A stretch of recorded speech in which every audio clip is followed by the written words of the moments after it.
lights are out and you stumble in the dark. You kept pushing on, but then you went too far. When your ship has sailed and all your dreams are lost, everything is wrong, you feel like it's your fault. Just remember, I will be there for you, baby. Remember, there's nothing out there to get you, don't forget it. When life throws lemons, just call on me. Just call on me. Just call on me.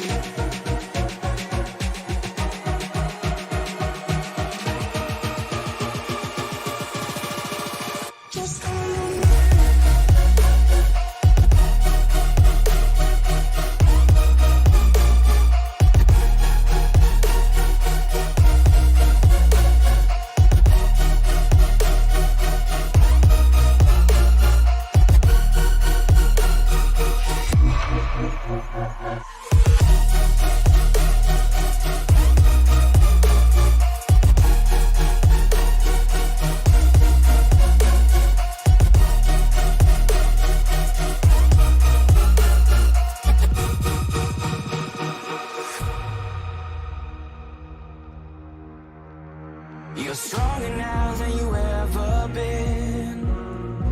You gotta leave now, it's time to catch the wind. You will climb up high and look through the clouds. And when you're feeling low, I know you'll bounce back. Oh, and just remember, I will be there for you, baby. Remember, there's nothing out there to get you, don't forget it. When life throws lemons, just call on me. Just call on me. Just call on me.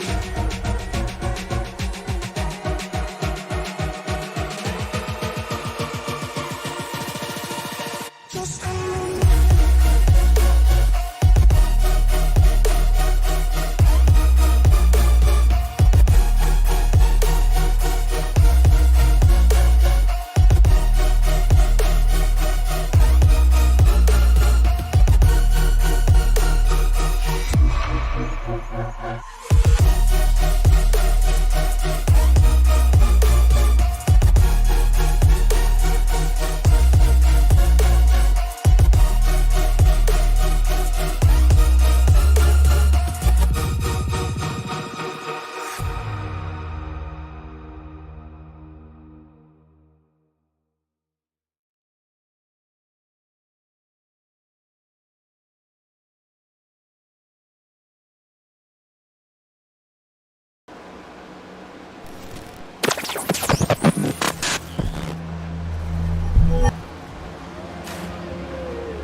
This is the first time that I've seen this myself. It's very hard to comprehend it.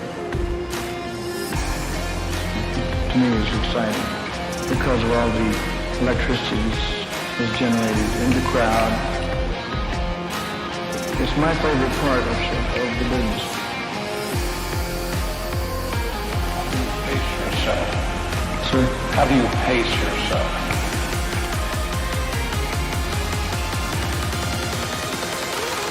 Practice.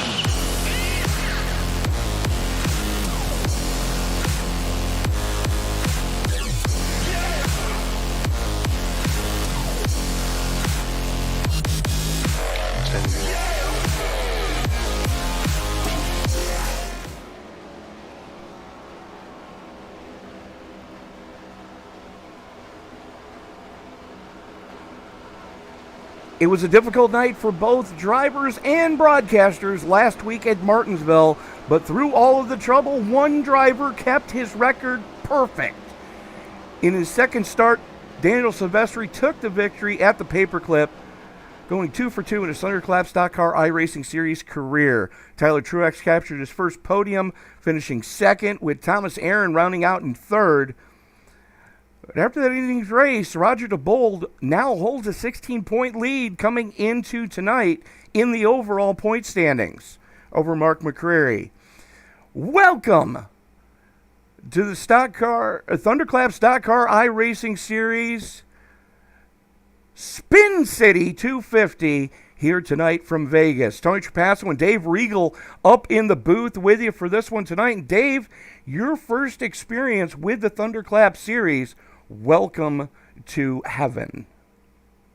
Thank you for having me, Tony. As always, a pleasure to be here in the broadcast booth with you. I have heard nothing but amazing things about the ThunderClap series. So I'm definitely anxious to see what these drivers like Michael Grant and Greg Veal, of course, Tyler Chalk, and Ryan Zunk going to be doing out on the racetrack tonight, Tony. And I'm stoked. Very much so. It's qualifying just getting underway right now. Scott Famosa, the first one to take the green. After going purple in the first sector, taking the green. Let's see what the second sector is going to look like for Scott as Tyler Chalk immediately bumps him off. Formosa having a little bit of issues coming through 3 and 4.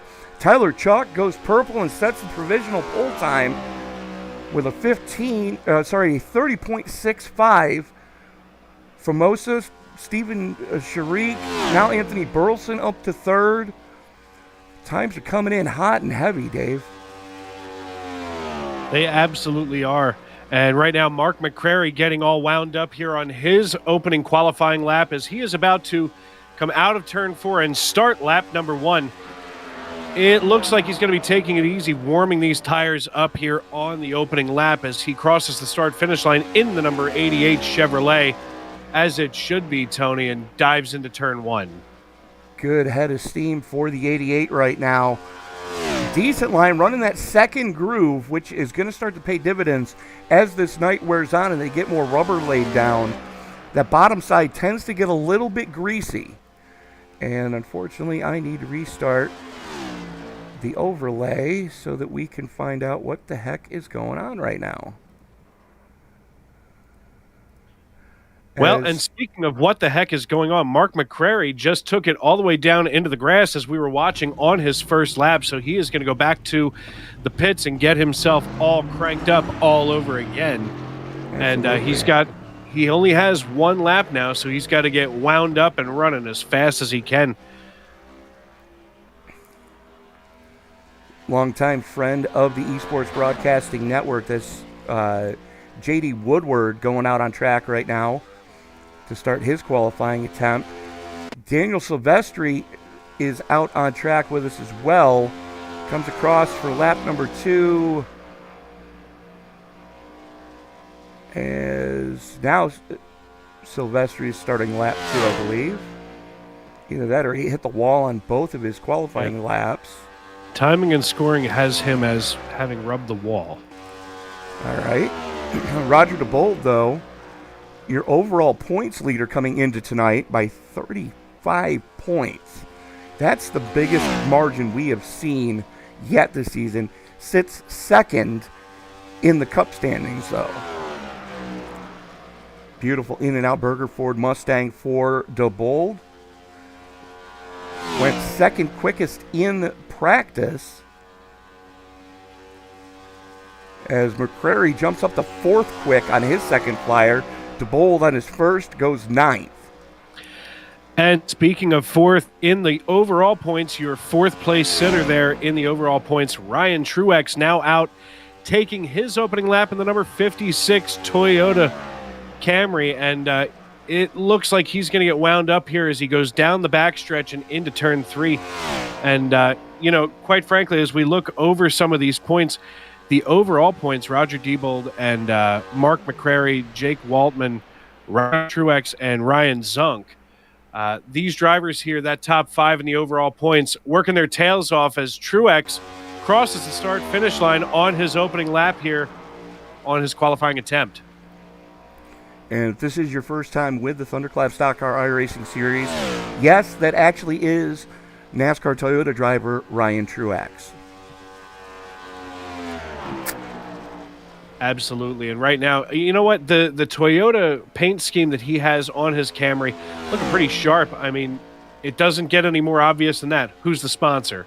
Exactly. And Ryan is definitely a flag bearer for the lone Japanese brand in the Stock Car Series.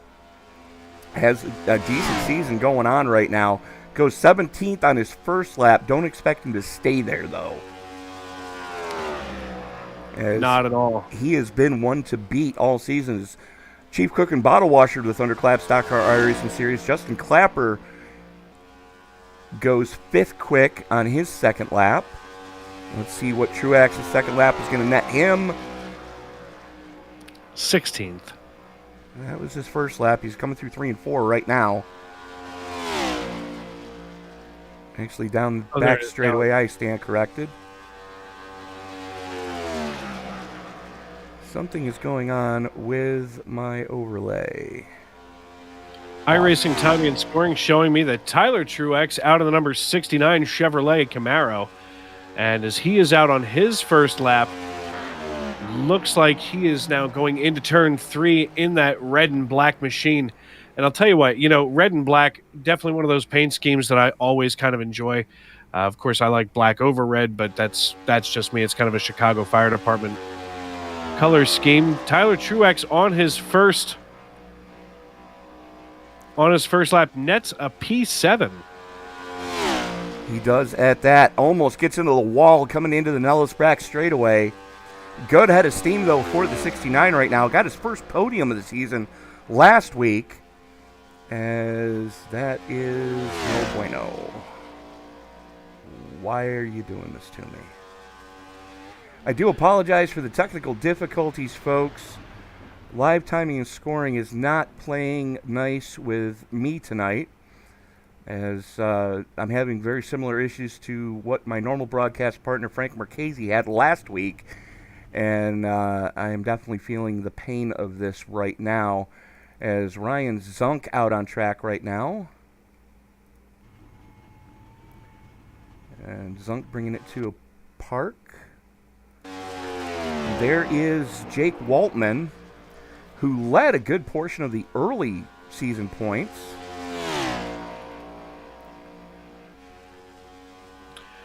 Waltman right now finishing his second lap, nets himself a P9, and Michael Grant in the number 904, just finishing his qualifying attempt. There we see Grant. And Michael Grant finishes 12th there on the leaderboard. Waltman jumps up to 9th and gets all sorts of sideways coming out of 4. They're going to the backup car. That's for darn sure. Yeah, I'm thinking that wheel is not supposed to be bouncing around like that, just all willy-nilly. No. So Daniel Silvestri was not able to get a clean lap in. Greg Vial was not able to get a clean lap in. Seth Gadgedoris, Bull Condon, and David Hall, as well as Tommy Allen Jr., all electing to not take time here in qualifying.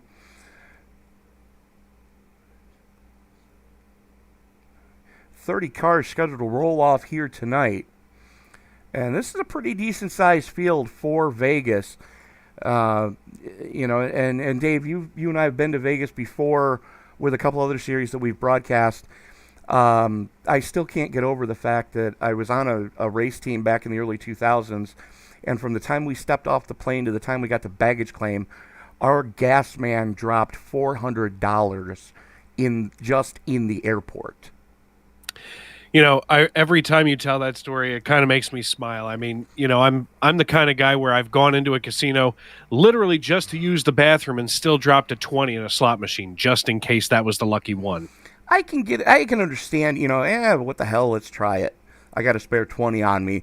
Who the heck carries a spare $400 on them? I can tell you, without a shadow of a doubt, I can tell you who carries a spare $400 on them. People that make more money than you and I. Hashtag not wrong. Have I ever been? You know what? Don't answer that one. I was about to say, man, do you really want to go there? So what we're going to do now is, as qualifying does come to an end, we're going to take a quick look at the overall point standings. This There we go. Roger Diebold sitting atop the overall points for RD Esports, 484 points. Mark McCrary sitting in second right now. Jake Waltman, Ryan Truax, Bobby Grant rounding out your top 5 as they sit in points. And then it gets really, really tight. From 6th place, Cole Gadjadoris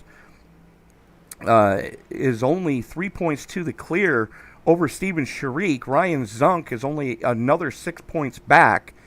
Robert Walton is only a handful back from him. And J.D. Woodward, who's rounding out your top 10, is really nipping on the heels of Walton right now. Woodward's had some pretty decent finishes over the past couple of weeks. You know, and to go along with that, Tony, here in the Cup standings here for the 2022 season, Jake Waltman sits atop the pile and Roger Diebold in second. Then Bobby Grant in third, and then Mark McCrary in fourth. And that's where things get really weird on the Cup Series point standings, where in fifth place, J.D. Woodward is just 7 points behind Mark McCrary. Then Greg Veal just 2 points behind Woodward, with Steven Sharik then 4 points behind Veal, and Ryan Truex in eighth behind just 1 single point behind Steven Sharik. So, Tony, this is obviously a very competitive league. These drivers out here continually working every week, week in and week out, to, you know, hone their craft, to get these cars dialed in just right and beat the brakes off of one another in the points. Yeah, absolutely. And, you know, that's the beauty of this league, Dave, is the fact that they are in a different car every week. They're going to rotate. This is only the 5th time we've been in the Cup car this season. You know as well as I do that the Cup car, the Xfinity car, and the truck, all 3 cars take a different skill set to wheel them effectively around a racetrack. Oh, absolutely. And that's a lot of the allure to this league itself, because, I mean, these drivers are having to switch those skill sets all the time. You know, and one of my my mentors in iRacing always said to me, hey, listen, pick a car, get good at it, and then maybe move on to something else. These drivers are good at all 3 levels. They are, and there's a reason for that. And it's something that we have touched base on numerous times this season already. But being as you are new to the series, the vast majority of names in this starting grid tonight work in the garage, either in the garage or in the shop or both, on real-world top 3 touring divisions in NASCAR. We have guys that go over the wall and are tire changers, jackmen, gasmen, car chiefs. We have guys that work solely for the tire and wheel suppliers. We have chassis specialists. We have body hangers in the garage area, or on track with us tonight, as well as some real-world drivers. So, you know, there's such a dichotomy out there with these guys that it is amazing. But we are going to go trackside to Mr. Dave Regal tonight for tonight's invocation. Father God, we come to you together tonight, here at this beautiful racetrack in this beautiful city, Lord God, and we ask that you be with each one of these drivers and each one of their families. Bless these drivers from the crown of their head to the sole of their feet. Anoint them with the skill that they need to make this exciting for them, Lord God. Make sure that their families are there supporting them, Lord God. Make sure that those families understand that this is what we do sometimes, to step out and have a nice little relaxing evening here in Las Vegas, Nevada. So, Father God, be with these drivers, keep us safe and keep us rolling. And it's in Jesus' name we pray. Amen. As we now go trackside to Terry Adams with tonight's national anthem.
was Terry Adams with tonight's national anthem.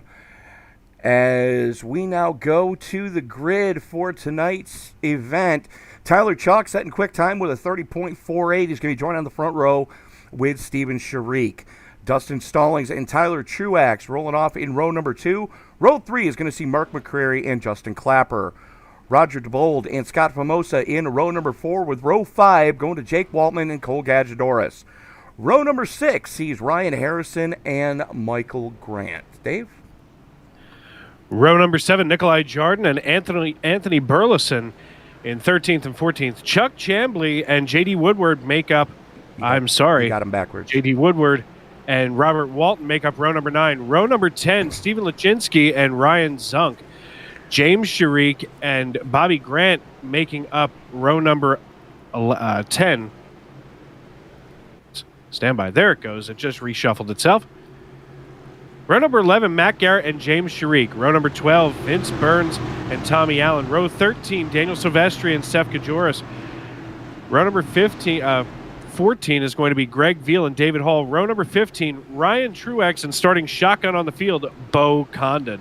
So 30 drivers going to roll off here tonight. Full fuel fill and 6 sets of tires to get them through the event here tonight.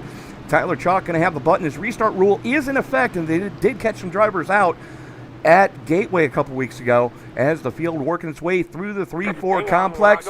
They just extended the caution, so want to make sure that we got everybody in the right position and nobody's going to try to cold trickle the field.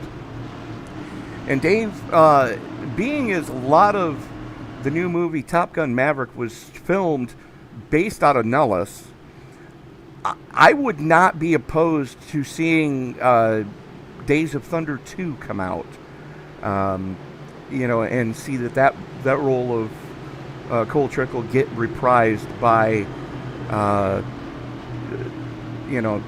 I'm kind of hoping that it happens. I mean, here's the thing. If you're going to do a sequel, it's better that they do it 30 years later, because now everybody, it gets that next generation of watchers and viewers in there into the seats of the theaters, and to be honest, I think that Days of Thunder, outside of our NASCAR and our racing community, is very underrated. Of course, in NASCAR and in the community itself, we of course look at that as the holy grail of all racing entertainment. Well, as far as the NASCAR side of things go, there are a couple other films that I think surpass it overall, but they are not NASCAR-based. But speaking of NASCAR-based, we are getting ready to turn the next-gen Cup cars loose here at Vegas. Tyler Chalk and Steven Sharik up on the front row as the field works its way out of the 3-4 complex behind the Ford Mustang GT500 pace car, the official pace car of iRacing. The other thing it's left to say is it's time to wipe the visor and adjust the 5-point harness. Grandma, place your bets because it's time to get it on in Sin City. Race fans, it's show time.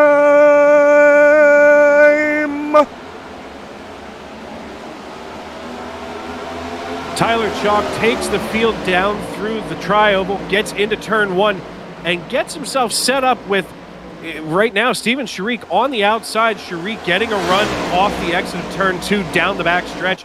And it looks like Tyler Chalk not willing to go single file, as there's not a whole lot of room between the 83 and the 5. But now the 83 gets a run as Steven Sharik gets away from Tyler Chalk. Sharik going to lead the first lap as they come across. And don't look now, but here comes Mark McCrary to the inside of Dustin Stallings. Stallings in the rim rider line right now. He's going to lose another spot as Waltman goes by. We just saw Tyler Truax brush the wall coming off a 2. Truex dropping back all the way to where Nikolai Jordan and Ryan Harrison are, now creating a little trifecta back here. In that Batman and Robin machine is Ryan Harrison. Or I'm sorry, Nikolai Jordan, but now Jardin, correction. And Ryan Harrison working the inside of him as these two drivers going to set their sights on Tyler Truex in the number 69 Chevrolet as they are heading down the backstretch through the Nellis straightaway. As they have right now, that's Cole Gadjadoris on the top side, making it happen right now with Anthony Burleson all over him. Back up towards the front, though, as Justin Clapper and Dustin Stallings going after each other. Stallings on the top side, Clapper on the low side as they haul it into turn number 1. Clapper just sends it, and here comes Famosa in the 80. And while the 80 is making his way up there, it looks like to me Ryan Zunk, one of in your top 5 there for the overall points, chasing down the 66 of Robert Walton with the 99 of Steven Lachinsky in tow coming out of turn 4. These 3 drivers getting themselves all settled up because, of course, we're on lap number 5 now, marching our way toward lap number 40 in stage 1.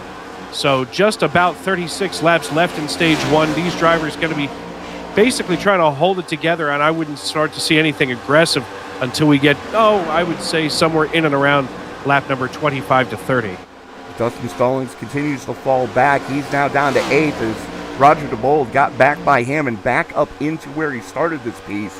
Currently sits in 7th as they are just flat getting it right now, as Chalk and Sharik have etched out almost a full second lead over Mark McCrary. McCrary, no pressure from behind as Jake Waltman's another second behind him, and then it gets real tight.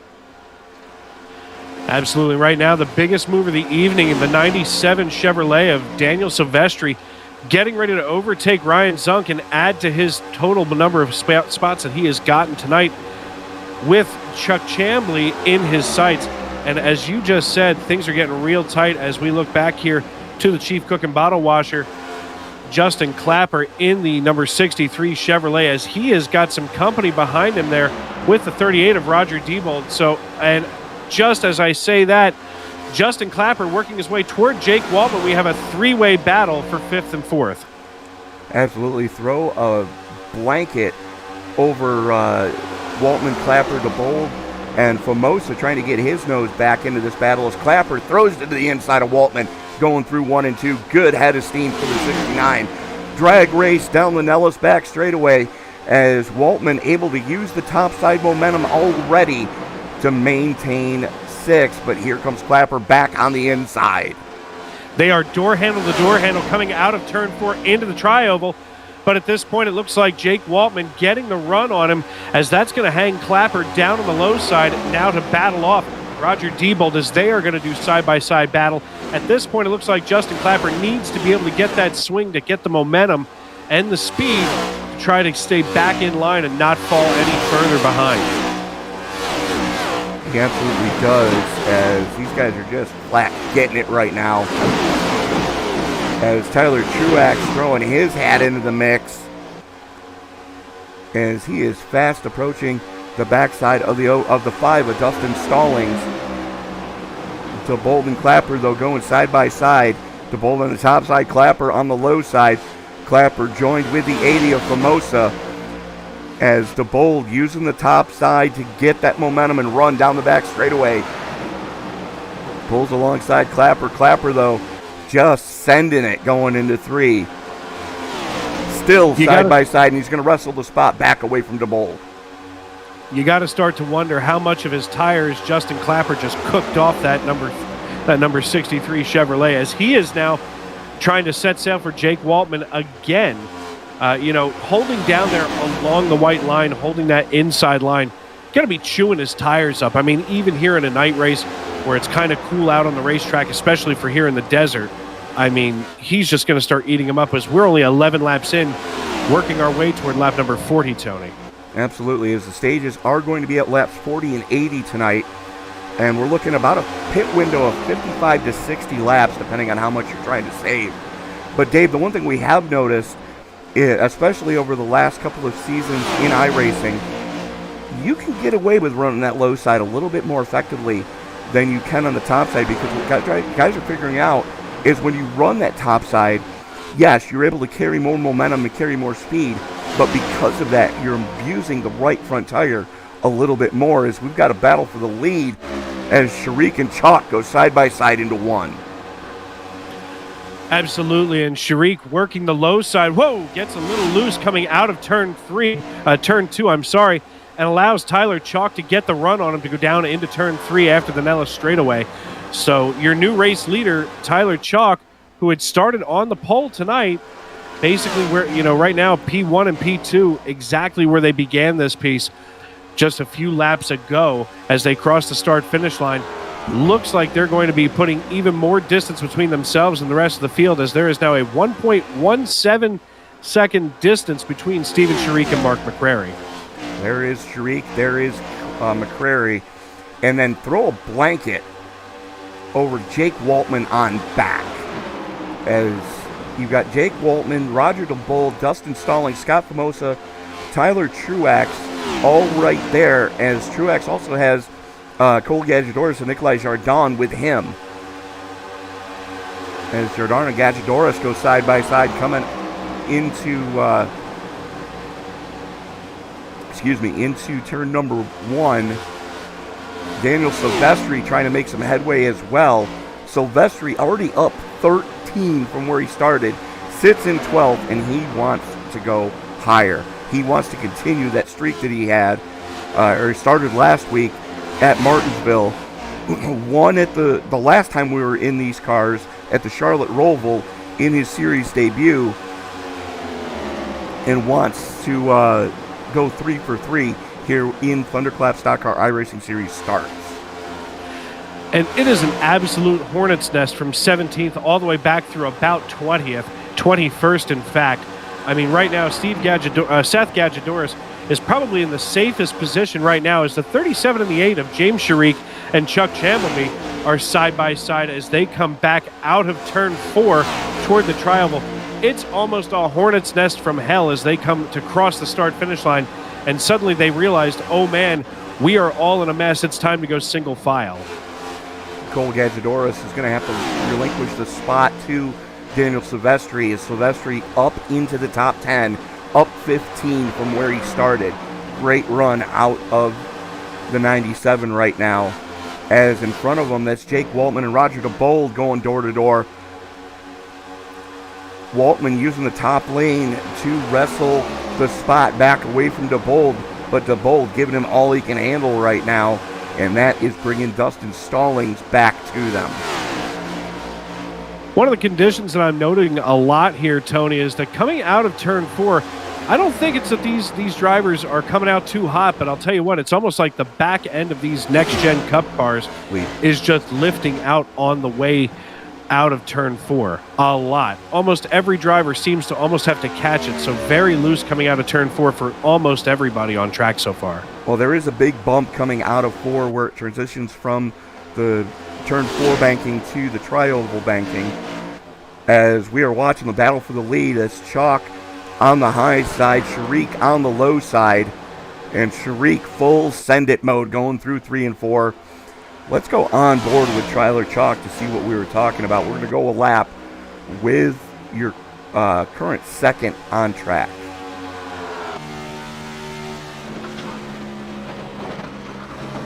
And you can hear just how much that car is bottoming out, G-loading, going through 1 and 2.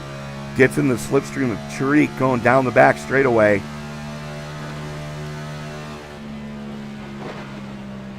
And then you hear that the bottom of that car just scraping. And right there coming out of turn 4 is where he just holds the wheel straight, tight, and on for dear life. As we did get that nice lap through with Tyler Chalk. I mean, you know, these drivers, nobody even close to willing to giving up the ghost tonight or being put to bed early. As we take a look a bit further back with Scott Formosa.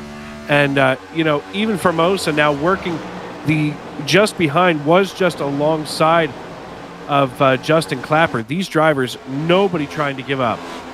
Absolutely not, as a little bit of rim riding for the 80 there coming through 3 and 4. Throw a blanket from Justin Clapper back to Roger Diebold and Dustin Stallings. 4 cars just slugging it out for the top 5 right now. As we are halfway through the stage, Steven Sharik holds court at the front. little bit further back, that's Anthony Burleson and Greg Vial going after each other. It's Vial on the low side as Stephen Lachinsky, I can English right now, I promise. Vial, Jardon, Burleson, and Lachinsky all right there, as well as Ryan Zunk and Ryan Harrison. This is your battle in the mid-pack, as here comes Burleson on the bottom side on Jardon, coming down the back straightaway. Just had it 3 wide with the 3.8 and the 23. Matt Garrett, Chuck Chambleby, and Ryan Zunk 3 wide, as this is one heck of a mess back here. Just a complete knot of cars from the 11 all the way back through the 23 of Ryan Zunk. They are side by side, and nobody's giving anybody any kind of real estate, as now the 66 and the 4, the 8 and the 13, all 4 of these cars side by side. The 66 getting dangerously close to the 4 car, and I'll tell you what, at this stage in the race, maybe a little early, but at the same time, definitely time to push while everybody else is, as we are on lap number 24, now 25. The 66 Walton, another one of those TTR Chevy Camaros, and they are just flat getting it right now. As we're going to check back, looks like Bo Condon has had issues. He and Ryan Truax were in the pit. Condon's still in the pits. Truax was in the pits for almost over 3 minutes. Something happened there, and I apologize, folks, because I missed it. We're going to check in with Tyler Truax. As you see the Hornet's Nest behind him, that's Famosa.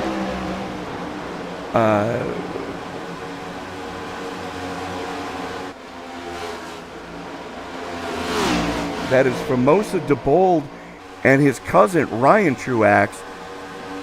As it looks like Ryan, the car doesn't look damaged. I'm taking a look and running it back.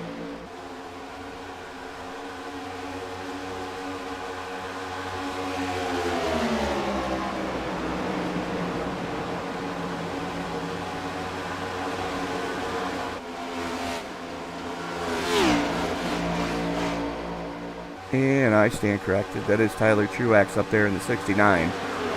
Ryan was the one that was on pit road.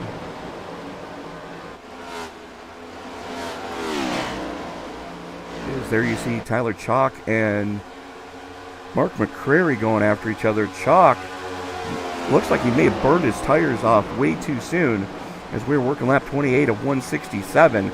McCrary just passed him like he was stopped, as Scott Famosa and Daniel Silvestri going side by side now behind your series points leader, the overall points leader. That is Roger Diebold in the In-N-Out Burgers number 38. Right now, Seth Gajoris finally putting some distance between himself and Bobby Grant in the 14. The 4 and the 14 now coming out of turn 4, chasing down what appears to be Chuck Chambly and Anthony Burleson. And I'll tell you what, at this stage in the game, it's time to get in line and hang on tight, because these cars are starting to draft together. The tires are starting to wear out just a tad. And, you don't want to start to beat your equipment up too early in the race. You know, one of the things that we see so many times in so many other different environments here on iRacing.com is guys who just completely obliterate their cars, and they're not even out of stage 1 tone. Yeah, absolutely. You hate to see that, but it is a thing. As I do apologize, we're having a little bit more difficulties with the overlay right now, as we are watching that battle between Chambly, Burleson, and Seth Gadjadoris, as Gadjadoris and Bobby Grant go door to door, going through 3 and 4. Sorry, 1 and 2. No, I had it right the first time. No, you had it right the first time, and right now, Gadjadoris coming across the start-finish line has the edge over top of Bobby Grant. Bobby Grant riding the high side right now, and, later on in the run, maybe riding the high side, not exactly, from a driver's standpoint, you're on the high side. God forbid that car should tighten up at a very inconvenient time, and they never do it when you want them to. But if that car gets way too tight, way too fast, you could be in a world of hurt and take a wall to the face. But For right now, it appears that Bobby Grant having the edge over Gadjadouras. He does at that. We've got relatively calm conditions tonight.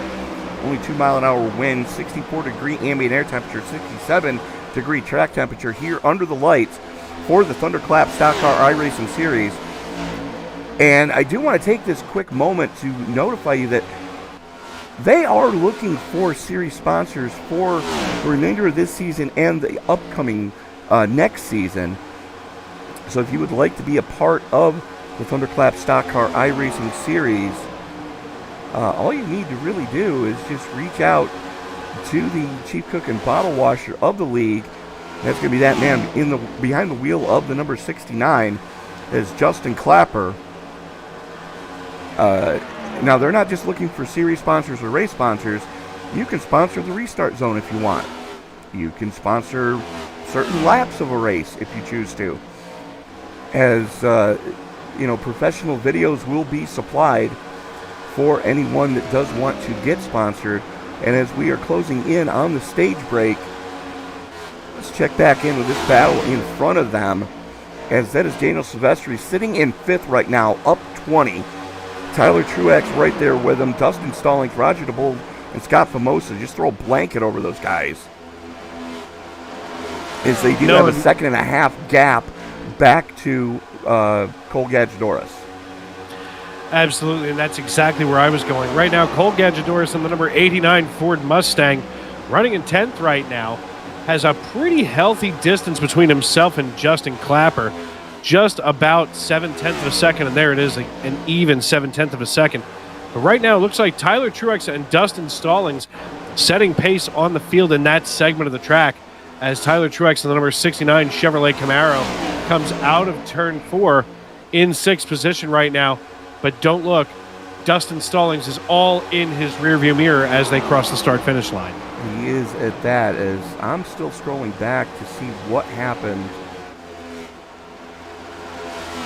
with Ryan Truax, and I'm still not seeing it.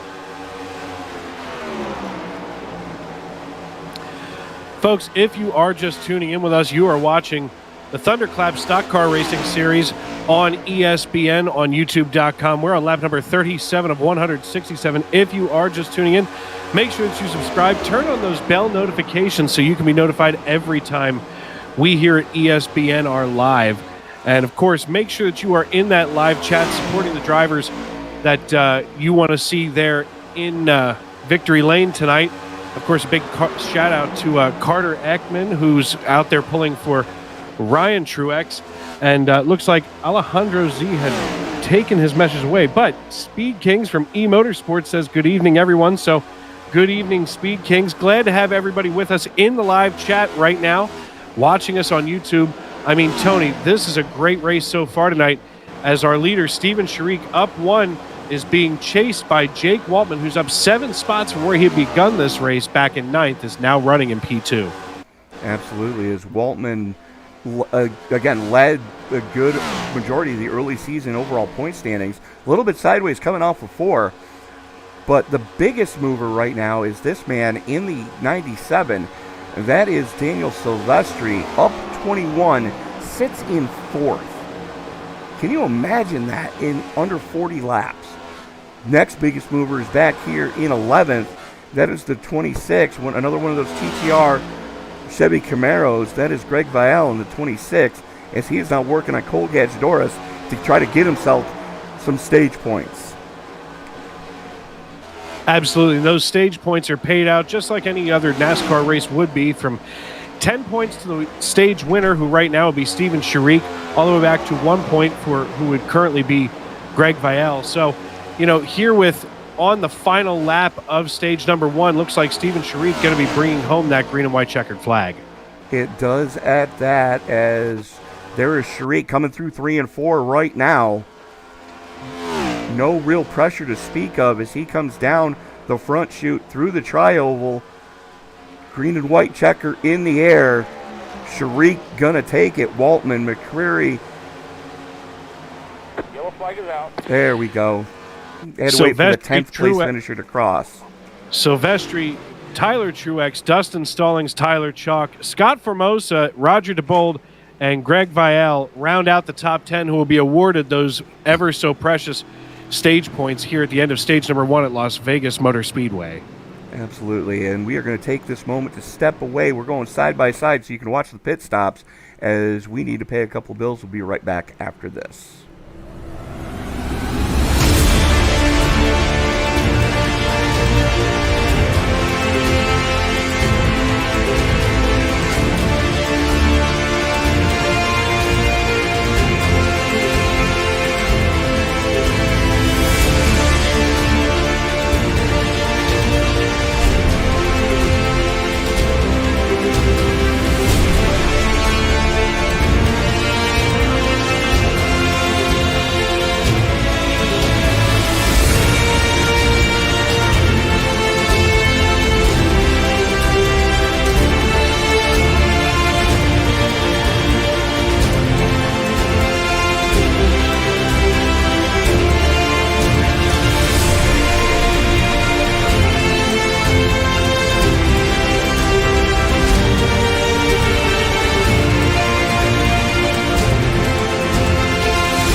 Welcome back to Las Vegas Motor Speedway. I'm Dave Regal alongside the man, the myth, the legend, Tony Trapasso here in the ESBN broadcast booth.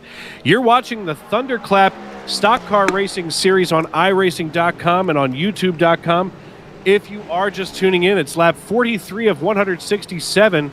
And I'll tell you what, it's been an exciting night so far here in the ThunderClap Series as we've wrapped up stage number 1 and getting ready to restart stage number 2.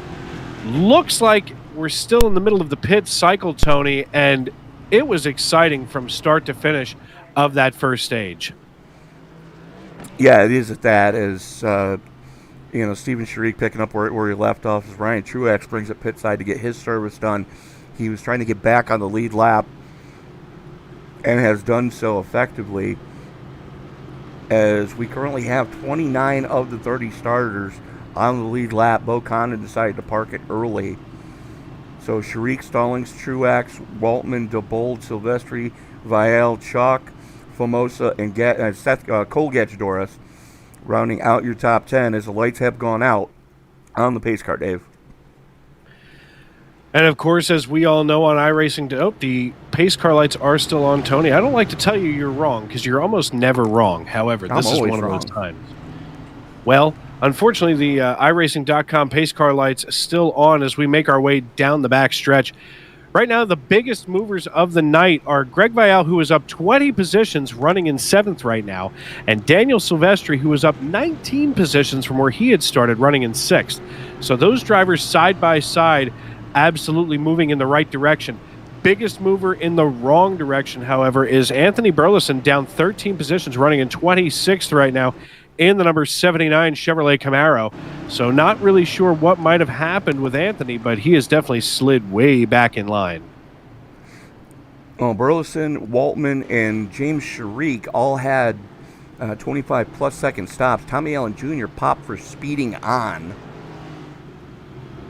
So that's no bueno. Absolutely not. As now the lights go out on the pace car. And of course, everybody who watches us here on ESPN, the Esports Broadcasting Network, You know what that means. Those iRacing.com pace car lights are out. That means we will be going back green flag racing once the pace car dives down onto pit road. So the way we restart here for stage number 2 in the ThunderClap Stock Car Series, Dustin Stallings and Steven Sharik, Tyler Truex, Jake Waltman, Roger Diebold, Daniel Silvestri, Greg Vielle, Tyler Chalk, and Cole Gadjadoris. And I hate to, because you know how much of a stickler I am for names. Is that Cole Gadjadoris? Yes. All right, then. You know how I hate to mispronounce names, because I wouldn't want mine mispronounced, even though it's kind of like a Buick.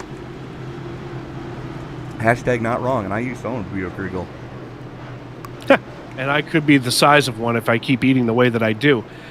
However, right now we're waiting for the iRacing.com pace car to dive down pit road here at Las Vegas Motor Speedway. They are in the exit of turn 4.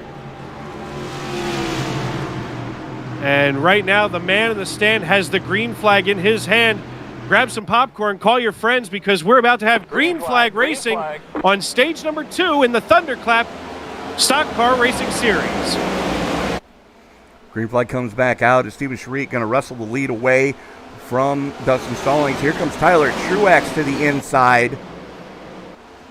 Truax up into second, the highest he's been all night so far. Jake Waltman and Stallings going side by side now. Sorry, it's Stallings on the top side of Waltman. And Silvestri right there as well, as both he and Greg Vielle both now up 20. Scott Formosa running in 11th right now as he is chasing down Justin Clapper with Matt Garrett just behind him. We are side by side through most of the field. We see the 55 of Vince Burns now putting his sights on Matt Garrett in the number 3 Chevrolet. Of course, that red and black Chevrolet chasing down Scott Formosa, as I just mentioned. These drivers all trying to get their strategy set up and settled in for stage number 2. And of course, here in stage 2, we're going to be going right for lap number 80, as we are in lap number 48 now as we cross the stripe. Absolutely. As Silvestri and Stallings go after each other right now, that is your battle for third. Stallings has it, Silvestri wants it. And I know that Dan Silvestri is not going to be content just running in fourth right now, as he is hoping to keep the streak alive. 2 starts here in the ThunderClap Stock Car iRacing Series, 2 victories in the ThunderClap Stock Car iRacing Series for the 97, and wants to go back-to-back here in the next-gen Cup car. But he's got some company up there, as Tyler Truax keeping Steven Sharik in check right now, as now Stallings and Silvestri go side by side, as do Truex and Sharik.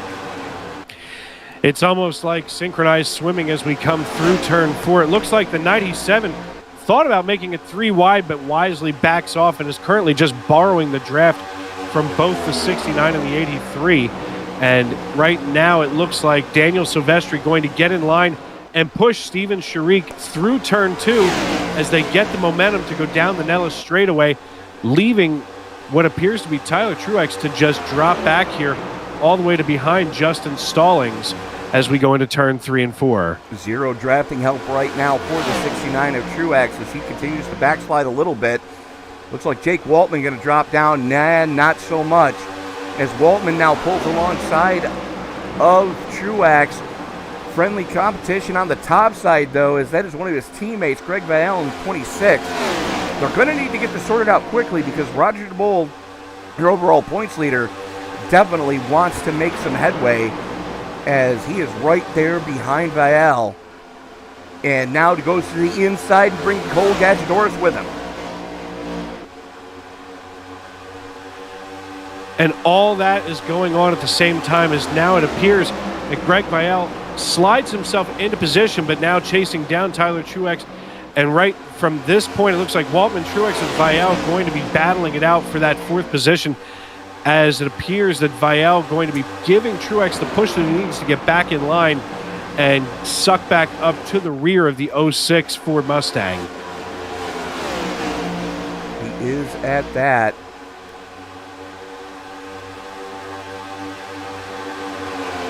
Truax giving the 06 of Waltman all he can handle right now.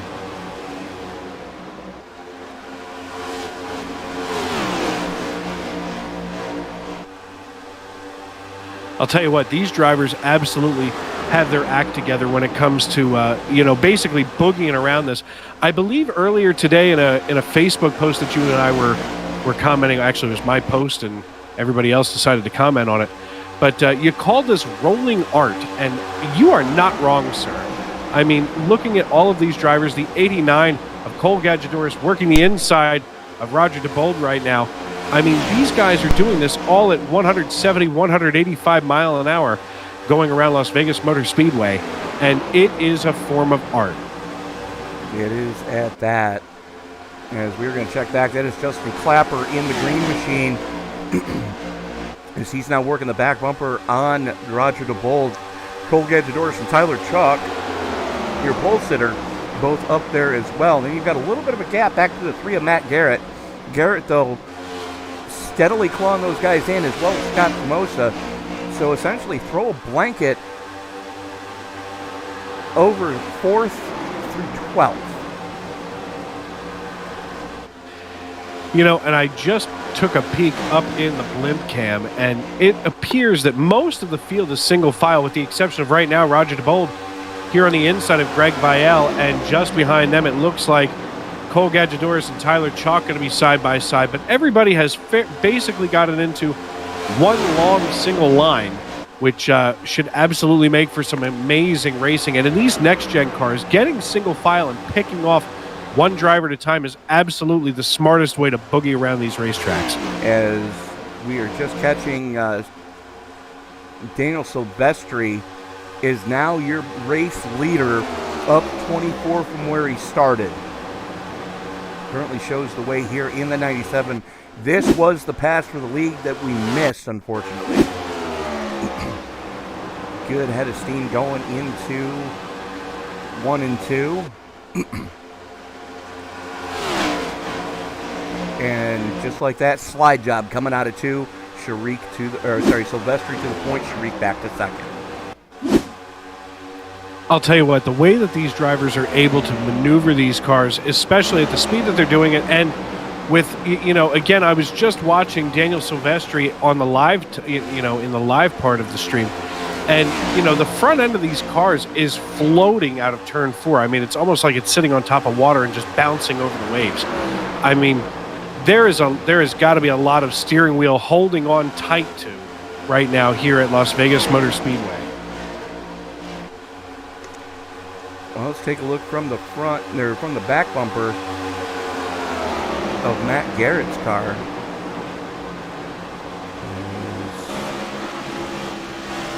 There you see Scott Formosa behind him as they come out of 2. You see Cole Gadjadouris there as well. Through 3 and 4 right now. Watch the birdie, as you are going to see that front end float. You see Clapper almost getting into the wall. Gadjadouris, though, with a great run right now as he pulls alongside of Garrett. And I'll tell you what, watching Silvestri here on lap number 60 of 167 with just about 21 laps to go, maybe 20 and a half now, it's almost like he is fighting a tight condition of this car here, the number 97. So not sure if he has simply cooked the tires off, but he's fighting tight going out of 1 into 2, and then loose coming out of 4. Seems to be a little bit weird when you say it like that. It's Tyler Truax and Roger Diebold going door to door right now. Diebold on the low side, Truax on the top side. Still side by side down the Nellis back straightaway, as Truax using that second lane for momentum purposes, as now Diebold has to fend off the 26 of Greg Vielle.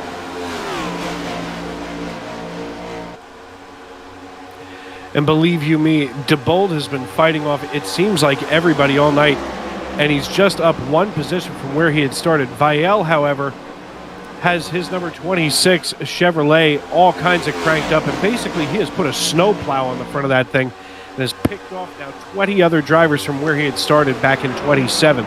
And just as I say that, Diebold getting a run on the inside almost of Tyler Truex, and he thought better of it and backed out. Not really sure why, unless he started feeling that car starting to react a little bit differently in the air push as they came out of 3 and into 4. Well, you were talking about that. We were watching the 5 of Dustin Stallings going after the 83 of Steven Sharik. As Sharik now battles back on the low side of the Nellis back straightaway. Down they come. Drag race into turn number 3, still door to door. As Sharik on the low side, Stallings on the top side. Sharik sends it and wrestles the spot back away from Stallings, as they now have a 0.6 of a second gap back to the 06 of Jake Waltman, as that is Diebold and Truex going door to door right behind him. And Diebold working the low side of Truex. Looks like Truex going to hold the high side, but, as we've seen all night, whoa, that was close as he came out of 2 onto the Nellis straightaway. They are now officially side-by-side, step for step, going into turn 3. This is pretty much the best battle on the track right now as far as... Whoa! Looks like the 83 loose, and... That was the 83 very loose.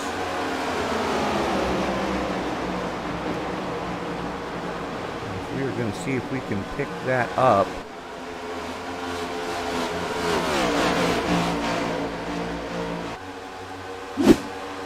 Let's see what did happen to Sharik here. It's already happened there, unfortunately. Let's see what this looks like. Just loses the back end of the car coming off of 4.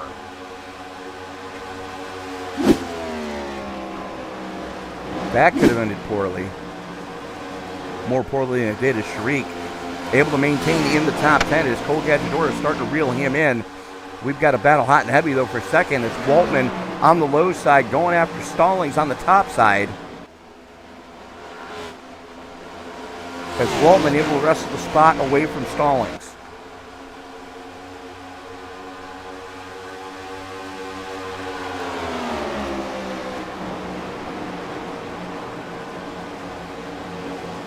There is Matt Garrett in the 3, up 17 from where he started. As he's now working the inside of Roger Diebold.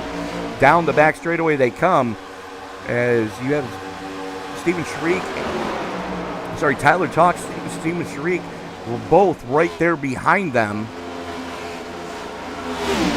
So throw a blanket over 5th through 8th. Actually, that's 5th through 10th.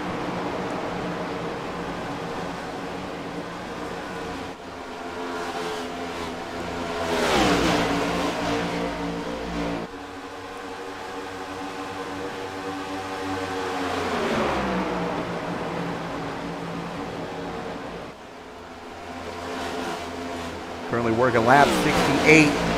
Stage break going to happen on lap 80 as Justin Clapper right behind him going door to door with Cole Gadjador. As Clapper looking to get an all-important stage point here tonight as Sharik picks off Roger Diebold in his recovery drive.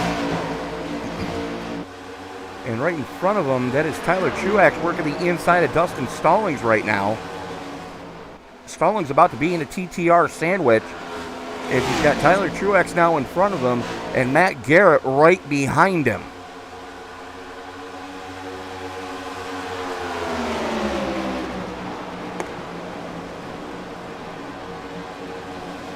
Greg Vial now works by Stallings. Stallings lets him go. And behind them, that is Tyler Chalk getting worked over by Roger Diebold. Diebold on the top side, Chalk on the low side. And then behind them, it is a hornet's nest. And as Cole Gadjador is working the inside of Justin Clapper right now. Scott Famosa right there, Ryan Zump right there, Bobby Grant right there. That is just an angry hornet's nest trying to get the final spot in the stage. And just about a 3-wide situation as the 55 driven by Vince Burns on the low side has the 47 of J.D. Woodward right between himself and the number 99 of Stephen Lachinsky. As you just stated, listen, it's a hornet's nest back here, and it looks like poor Lachinsky is stuck there in the middle, and if he doesn't want to lose that spot, he's got to stay there in what has to be the most turbulent air that's not at the Las Vegas airport. You're not wrong, as look in front of him, that is Ryan Truax, who was a lap down at one point, currently sitting in 13th, wants to get an all-important stage point here tonight in Vegas. Mark McCrary goes to the inside of Zunk right in front of him. As these guys are almost... That is an 11-car pack, Tony. I was going to say. There are 11 cars, and if one person blinks or breaks wind the wrong way, bad things are going to happen for each one of those drivers. Well, it's almost like they're running pace laps at 190 miles an hour right now. As McCrary looks to the inside of Zunk. Zunk on the top side, McCrary on the low side. McCrary has Ryan Truax right with him as McCrary wrestles the spot away and into the top 10. But for how long is Ryan Truax? Great recovery drive. Currently up 9 from where he was slated to start this race, though he did choose to pit start. And I'll tell you what, if I know Ryan Truax, he is going to just hang right here. He's got, at this point, Mark McCrary in his target sights. And I mean, you know, he can hang back and knows exactly when to pull the trigger as we are on lap number 75, working our way toward lap number 80 here at the end of stage 2.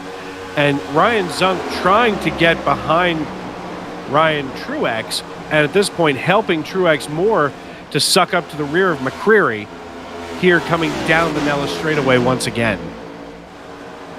Yeah, absolutely. We got a battle going on in front of those guys.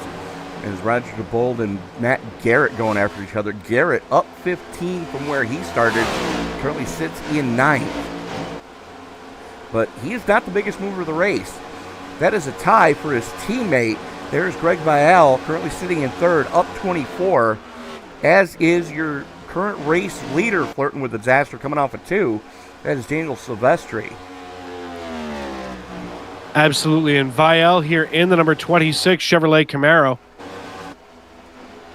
Up 24 positions from where he had started. I mean, look, these drivers have been hitting their marks all night long. You don't see too many people out here on track stepping out of their comfort zone, or maybe not necessarily comfort zone, but their pre-planned race plan.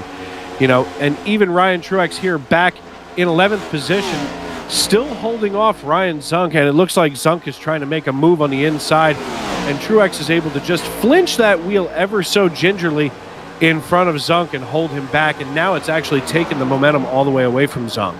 Well, that's one of those reasons why Ryan Truax is a paid driver in NASCAR in the real world. You know, he can get away with doing stuff like that and not upset his own car while trying to defend against those around him. And in front of him right now, that is just a slugfest. As you got your pole sitter Tyler Chalk, Roger Diebold and Matt Garrett all running right there. And Steven Shriek has gotten back by all of those guys. Currently sits in 6th. As we are white flag until we get to the end of the stage. Diebold and Chalk go side by side. Diebold going to wrestle the spot away. Chalk battles back on the top side, though. Going to have to be careful, as that is Matt Garrett right on the back bumper of the 38.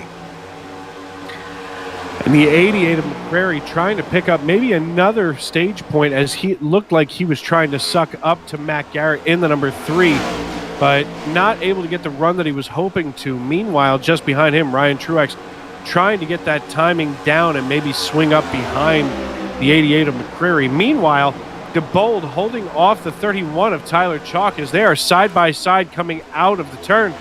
And Diebold getting the run that he's been looking for all night long to try to get himself out of battle. I mean, right now, Roger Diebold has been fighting all night. He hasn't really had much of a chance to just hit his marks and log some laps, Tony.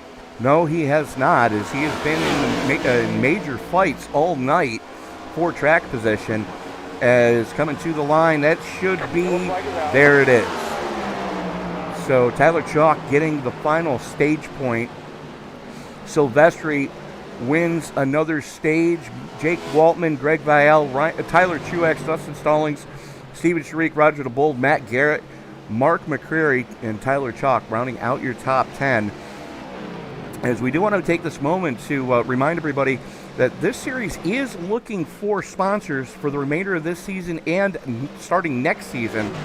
And if you would like to get involved with that, all you have to do is just reach out to the driver of the number 69. Why is he being scored at, the 6'3" of Justin Clapper. There you see the green machine that Clapper is running. As this is one of the most professionally run leagues in the entirety of iRacing, in my opinion. And, there's live race control. So if you want to get involved with this league, just reach out to Justin Clapper. And they're looking for race sponsors. They're looking for series sponsors. And they run point standings for all three major divisions. So there is a Cup points leader, there's a Truck points leader, and there's an Xfinity points leader, as well as an overall leader. You can sponsor one or all four of those series if you so choose to. Just reach out to Justin Clapper and he can give you the information you are going to need. You can find him on his Facebook page, or you can find him in the Discord servers. There is his name there at the bottom of the screen, Justin Clapper. As they are going to get wholesale pit stops out of the way. And while they are going to do that, we are going to step away, pay a couple bills, and we'll be back right after this.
Vial all night long has earned absolutely every spot that he has taken as, right now sitting on the outside of row number 1 here at the beginning of stage number 3. Now, of course, as we've talked about earlier, pit window going to be 55 to 60 laps. So there is going to be at least one more pit stop. And I'm curious, Tony, whether or not we see anybody try to stretch the fuel all the way out, or come in about lap 125, 130, and see if they can split this in half.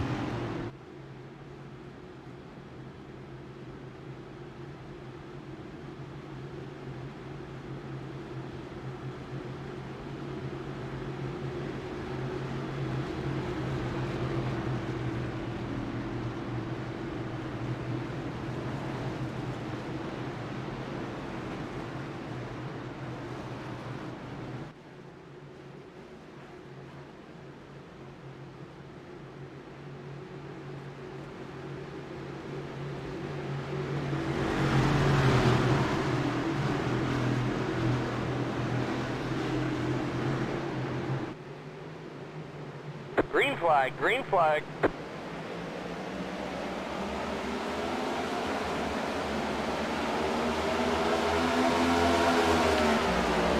And Dustin Stallings in hot pursuit here in the number 5 Chevrolet. It looks like we're going to have a three-way battle for second as Waltman has shot out to about a 0.2 of a second lead over top of Silvestri.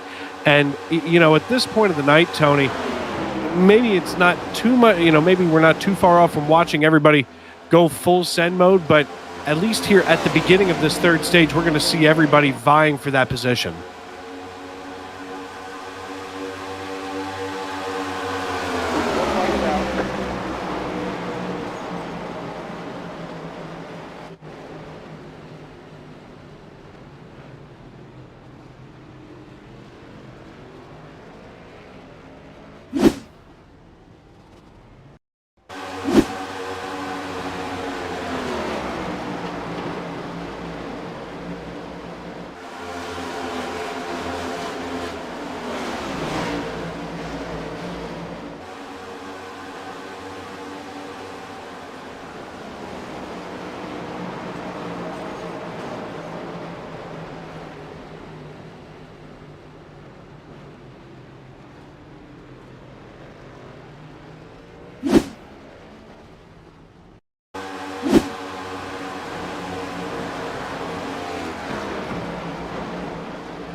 And that should send the 55 of Vince Burns to the end of the line. That should be an EOL tonight. So, unfortunately for him, maybe not completely intentional there, but the cold tires obviously bit him right in the rear bumper.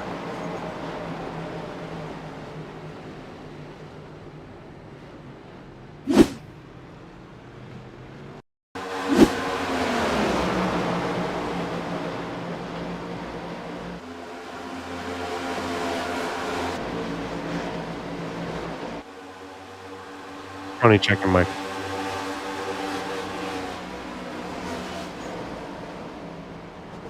Would help if my mic was turned on. Sorry about that, folks, but it looks like he caught the... yeah, it did. It looked like he had caught the transition coming off of 4. As we're going to back and take a look at that one. There you see him. Blue car in the middle of your screen. As they come through 3 and 4, it's down on the low side, hits that transition. The splitter slams the ground, and back up the track he goes. 13 piles in, the 14 gets run over from behind trying to avoid it. And just like that, we have our first caution for incident on the night. You know what? At 89 laps, I would have to say that that's something to hang your helmet right on there. 89 laps, first caution for incident. Tony, you can't complain, right? No, not really. You can't really complain too much about that, especially after last week's race when we were at Martinsville, 21 cautions there, and here we are only 1 caution for incident here tonight.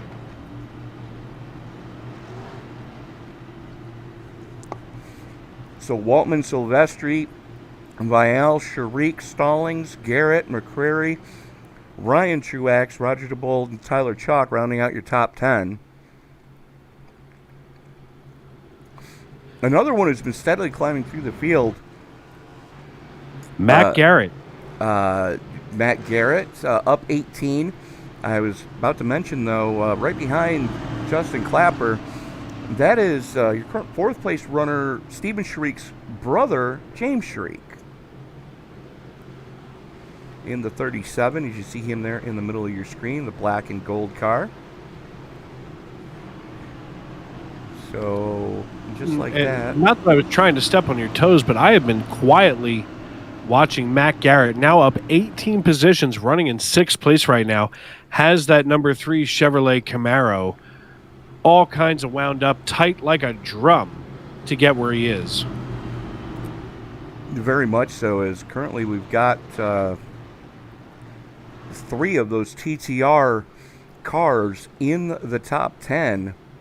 As you've got the 26 of Vial currently running in 3rd, the 3 of Garrett currently sitting in 6th, and Ryan Truax, up 12, currently sits in 8th. You can see him there in your shot.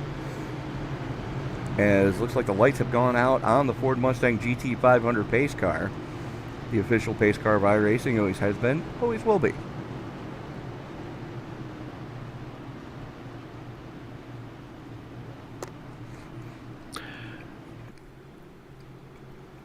And it looks like we're getting everybody lined back up the way that they're supposed to be. As it looks like everybody from 15th on back going to be on the low side, Tony.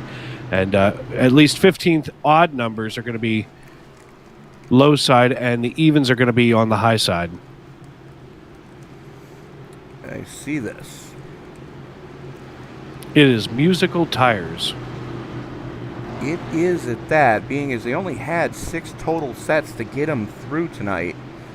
So far, everybody looks like they've burned 2 sets. And they should be all settled up now from 15th on back. The iRacing.com pace car dives down pit road. We are good to go, and they are ready to roll. As the green flag comes out, they enter the restart zone, and we are back under green flag conditions here on lap number 92 at Las Vegas Motor Speedway. Waltman with a little bit of a twitch out coming to the green there. It looks like the 26 of Vial got into him, but gave him a shot as Silvestri and Vial go door to door, coming through 1 and 2. Drag race down the Nellis back straightaway. As behind them, that is Sharik and Stallings going after each other. And Steven Sharik, not going to be put to bed early as always, has now challenged himself to claw back from where he had slid back in the field. So he is coming back up the field now. And listen, at this point, he knows how to drive out front. No, he's just going to fight his way there. These drivers not willing to give up, as even Mark McCrary here in the 88 Chevrolet, I'll tell you what, he has fought his way exactly to where he has earned it in that Chandler's Car Connection from Gibsonville, North Carolina Chevrolet.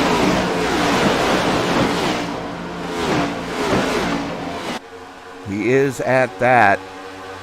Now throw a blanket over 3rd through 9th.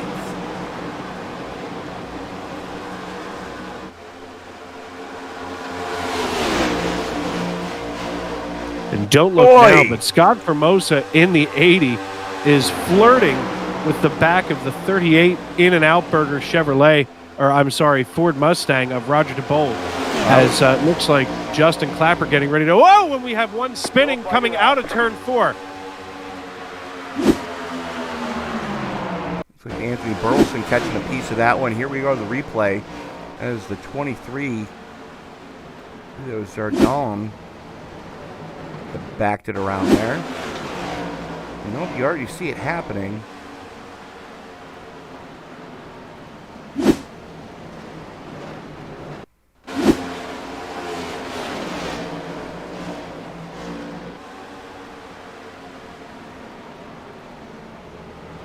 Ryan Zunk getting sent. Let's see what happened to Zunk here. Chrome horn gone wrong. Oi! Watch that again. Looks like the 23 had just gotten loose coming off of turn 4, came across the nose of the 8, and just started this mess. Yep, the 8 definitely finished him off. Cole Gadgedoris catching a piece of that one as the 4 of Seth Gadgedoris gets nerfed coming off of 4 and going through the tri-oval. 66 doing a great job to avoid him. And just like that, we are back under caution. As we're going to take this moment to let you know what's coming up on the esports the Esports Broadcasting Network family of broadcasts. Circle B Diecast season finale will be tomorrow night from Daytona in the Xfinity car. And then on Saturday evening, we have the premiere of the next round of the Super Late Model AI series. They will be at Lanier. And Dave, I can tell you right now, if you haven't been watching that one, that is some of the finest racing in iRacing right now. And I'm not going to... Something special happened in that race, and both Frank and I were giddy when we saw it go down. I'm not going to tell you what it was, folks, but if you got a guess in the live chat, go ahead and guess what happens on Saturday, and we'll let you know if you're right. ISNF Cup Series, as they go to their season finale on Sunday, that'll be at Homestead, Miami at 5:30 Eastern Time, and then you will be on track at 8:20 Eastern as the Sunday Night NASCAR goes to Road America. Yeah, the Davis Brothers Roofing SNN Cup Series in prime time on Sunday night going road racing. And you know what, Tony? Any other time I'm usually terrified when we switch from oval to road, especially, you know, because we're here in these next-gen cars on our inaugural season with them. But you know what? Something just makes me feel a little bit more confident. I'm not sure what it is, which is terrifying, especially if you see me with confidence. That is mildly terrifying. Well, you know, here's the thing. So the SNN Cup Series is now running on the penalty system is based off of incidents per lap. So 31 laps. If I can keep it between the lines for 31 laps, not bad, right? Okay. The problem is I got to do that on a road course. And one that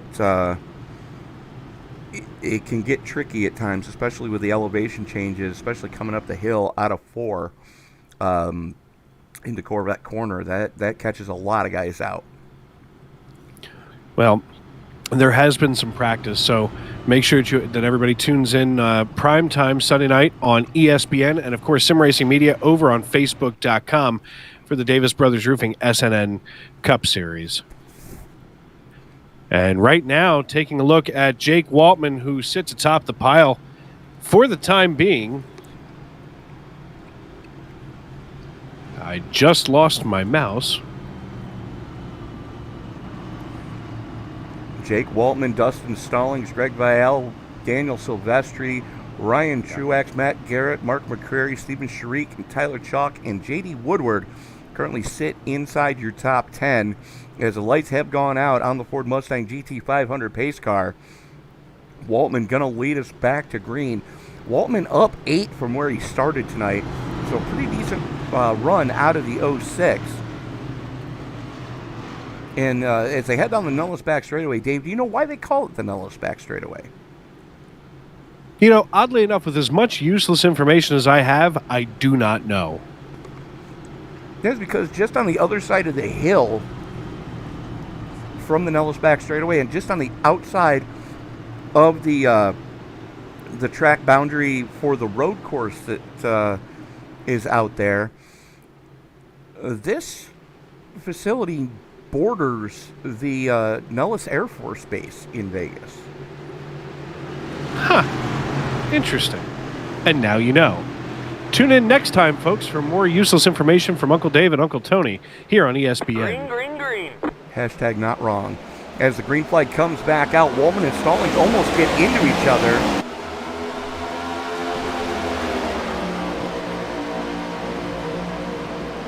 And we're about to have what appears to be the beginning of a three-way battle for fifth, as Ryan Truex, Mark McCrary, and Matt Garrett all getting in line, as Garrett working the inside of McCrary, and McCrary not giving up there and getting a run himself on Ryan Truex. As we are watching the battle right now between Daniel Silvestri and Dustin Stallings for second. And Stallings on the top side, Silvestri on the low side. They better get it sorted out quickly, because there's two TTR drivers right behind them in the form of Greg Vial and Ryan Truax that want to get up there as well. And Mark McCrary now throws his hat into the ring. We have an angry pack of wolves in second on back right now. Well, with just 68 laps left in this piece tonight from Las Vegas Motor Speedway, this is the 3 gets sideways, all kinds of mess. Yellow, yellow, yellow. Oh! The 3, the 80, and the 90, oh my! And the 69 of Tyler Truex just gets in there and, that was painful to watch. Matt Garrett, Steven Sharik, Tommy Allen, Tyler Truax involved in that one.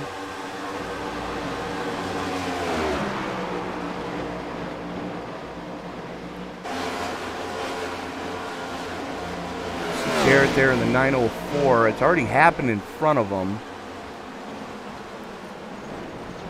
and it looked like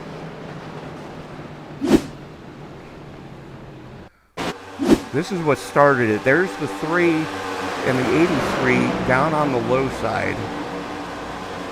and the 3 gets the rear end out just a hair and couldn't get it recovered in time.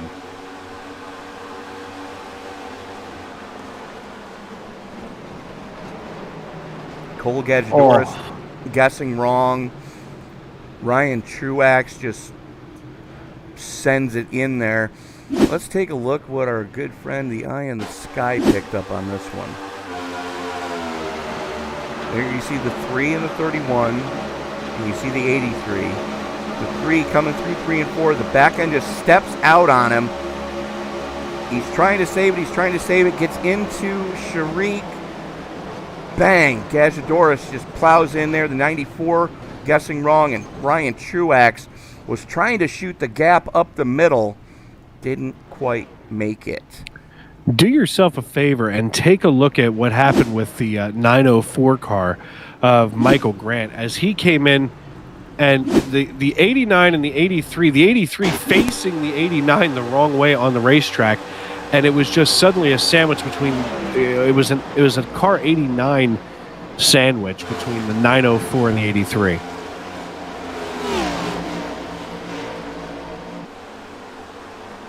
Here comes the 904. Bonk.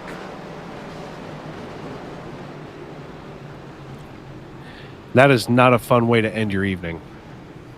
No, it absolutely is not.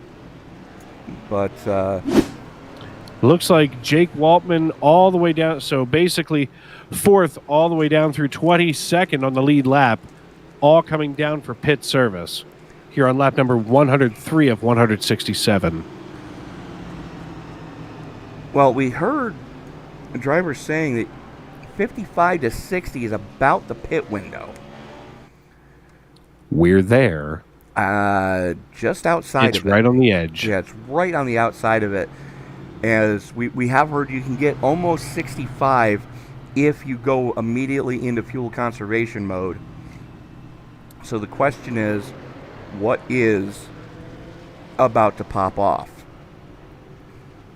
It's Anthony Burleson using a little pit strategery there, filling up a little bit off sequence of everybody else. He is going to go to the tail end of the lead lap. Speaking of which, we currently show 26 cars on the lead lap. Steven Sharik currently being scored as the last car as such. Unfortunately for Steven, he has gone the wrong way all night after that incident that we just saw. It has dropped him from the top 10 back down to 26th. As Stephen Lachinsky in pit, Michael Grant, Robert Walton all in pit right now. So the question is, how many cars are we going to finish with on the lead lap? Place your bets as you are watching the ThunderClap Stock Car iRacing Series Spin City 250 here from Vegas. Tony Trapasso and Dave Regal up in the booth with you tonight. Do want to thank everybody for joining us in the live chat. If you haven't done so already, hit that subscribe button and turn on bell notifications so you don't miss a single moment of action here on ESBN, as we have racing 7 nights a week here on the channel. As Dave, you and I were doing a couple of broadcasts a week, and we're teaming back up. As coming up in a couple of weeks, the Extreme Series is going to be back on the channel. Absolutely. And I mean, here's the thing. This is the time of year when, because, we got to keep in mind so many different drivers, so many different leagues, that is.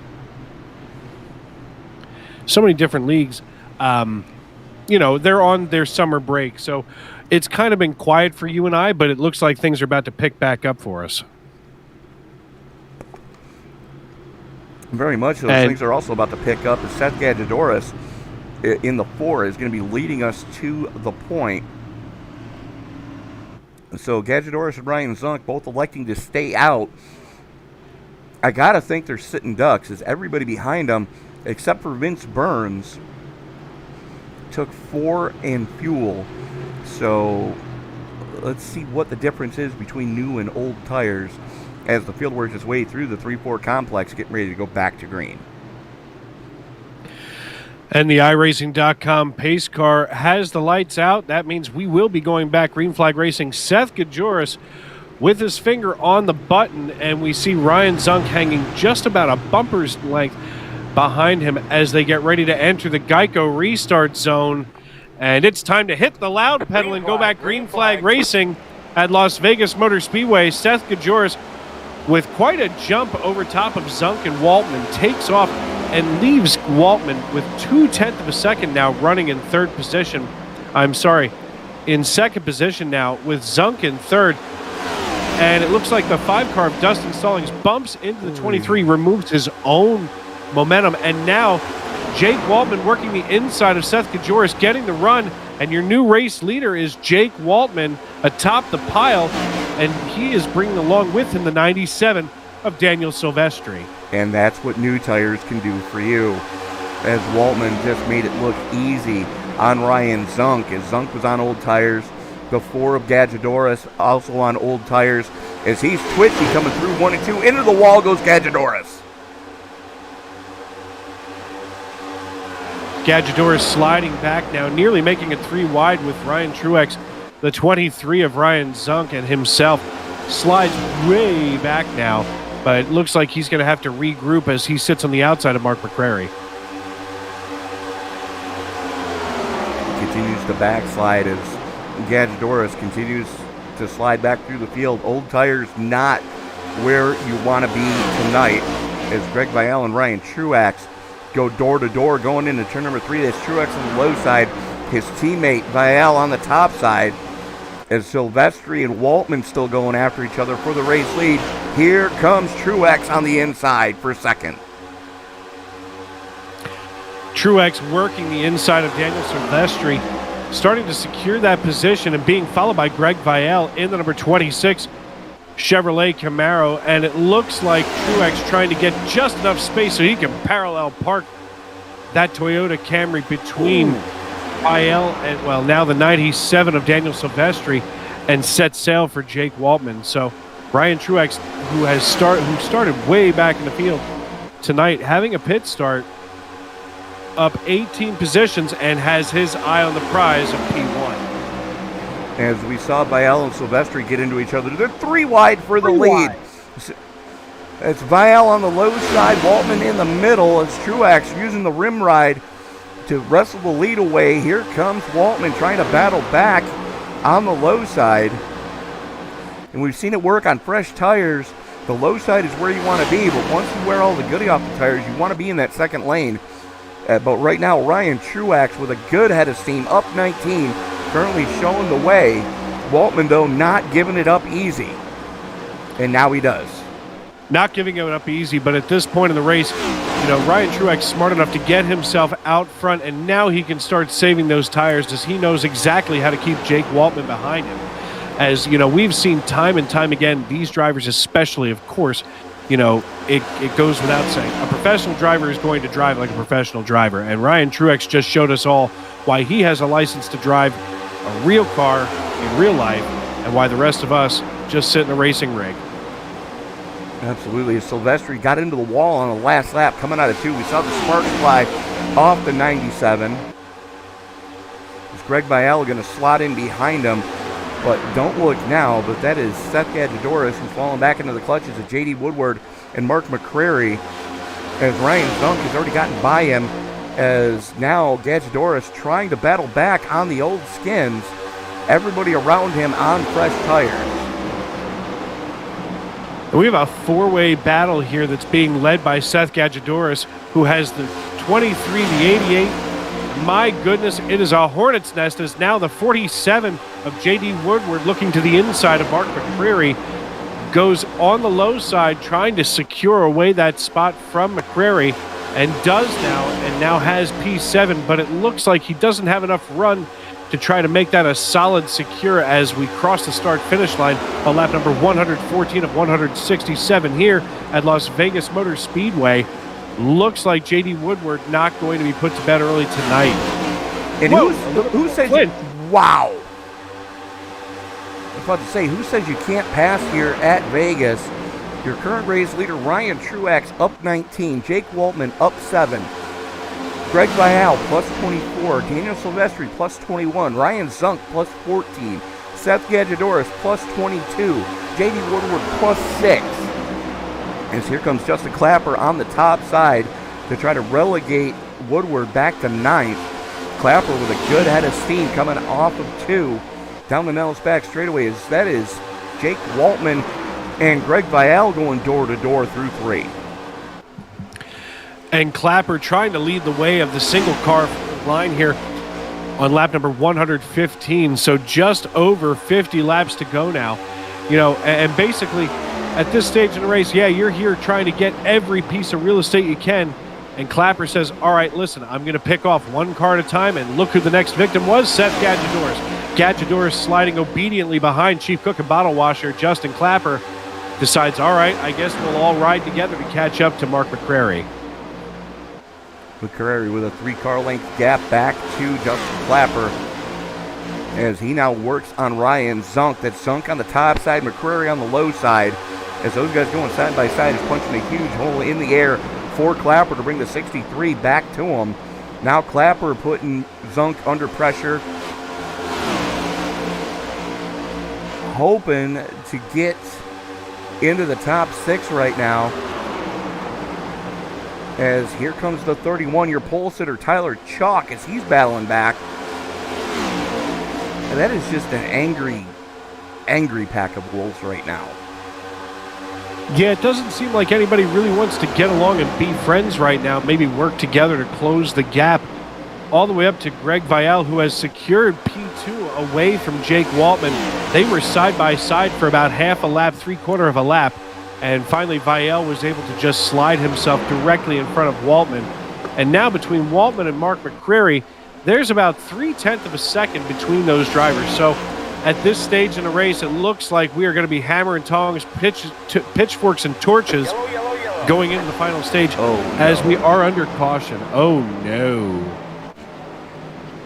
Daniel Stevens Lachinski slow on the front chute. Let's see what did happen here. Oi!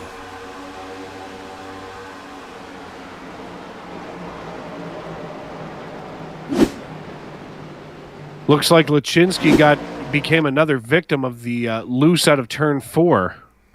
That is exactly what happened. As we're backing it up, bear with us, folks. You see Lachinski in the gray car.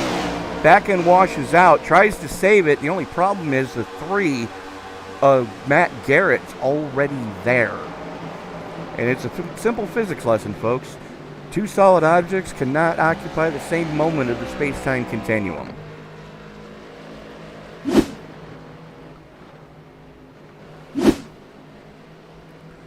You are watching the ThunderClap Stock Car iRacing Series Round 13 from Las Vegas.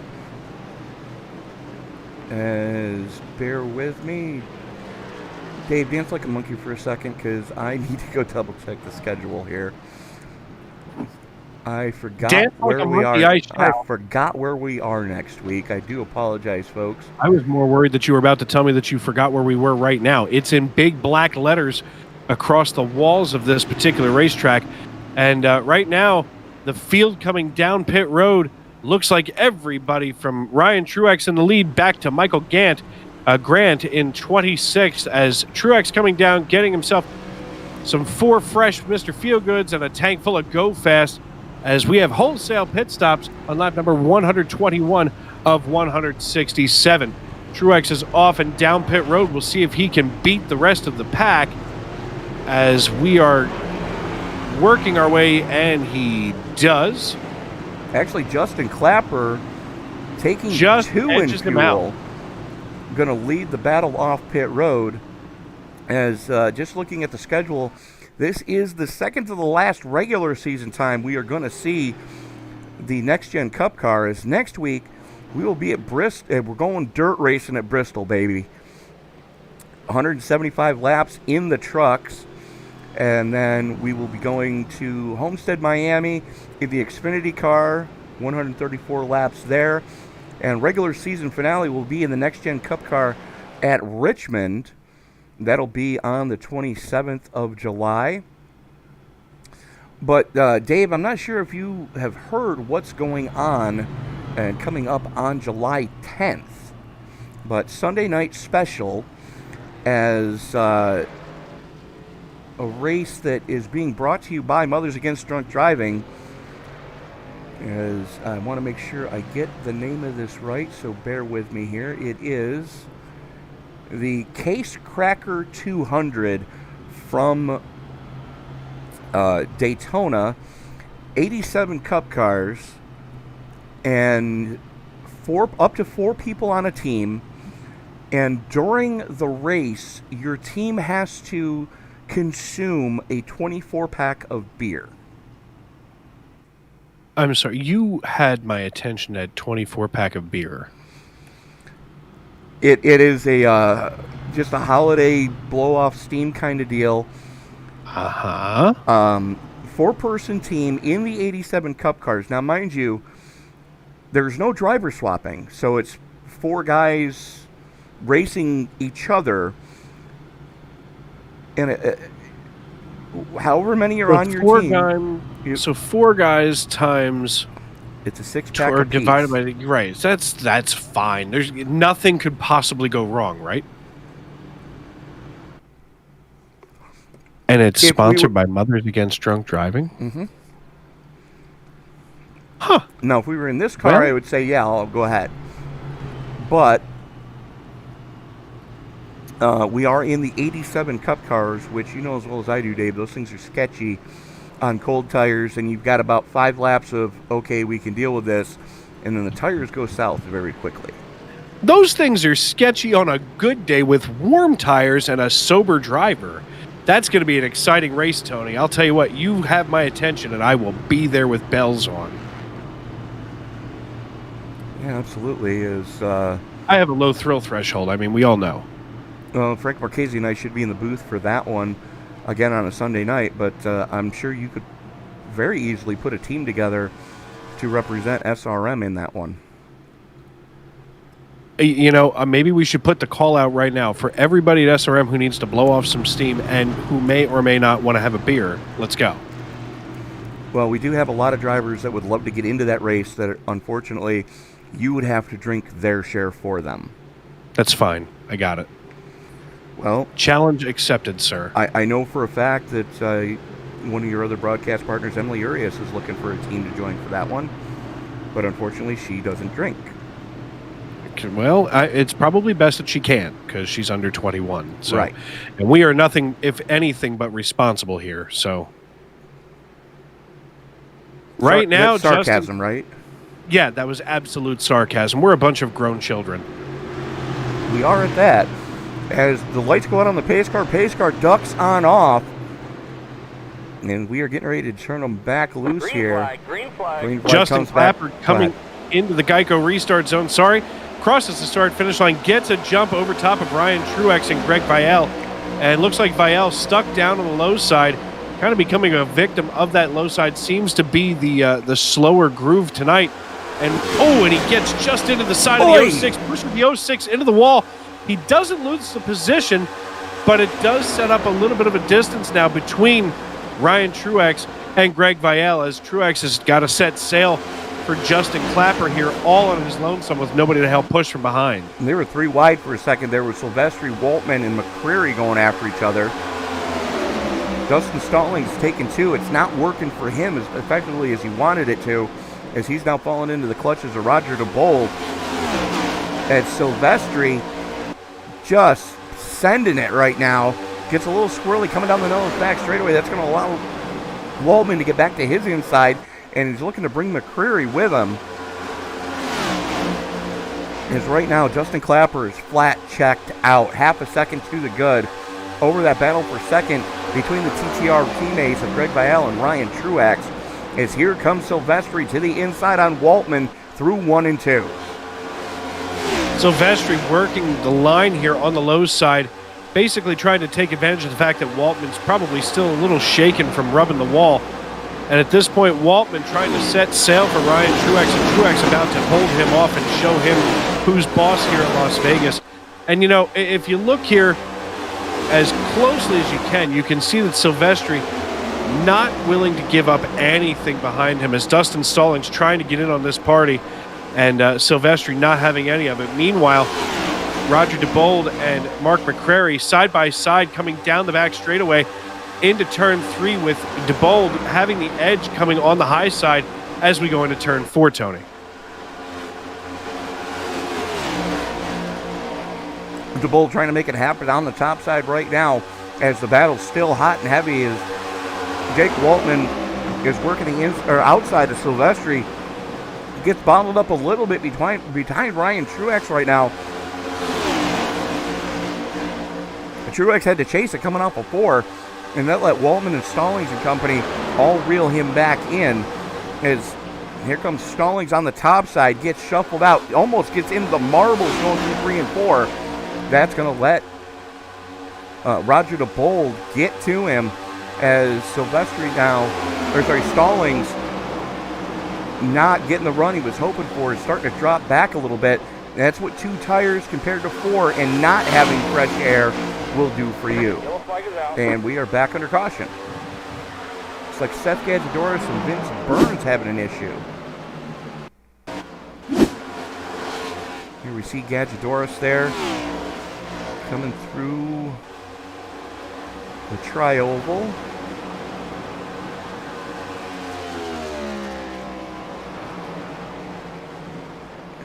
And actually, it looks like it came from Burns earlier. It did. And Gadjidoris just kind of got wrapped up in that mess. There you see the 55. Has Anthony Burleson on his low side. J.D. Woodward right there as well. Burleson just gets up into him, and then down on the apron, back up the racetrack, and trying to save it, bang, goes the dynamite. That is not the way that you want to do that.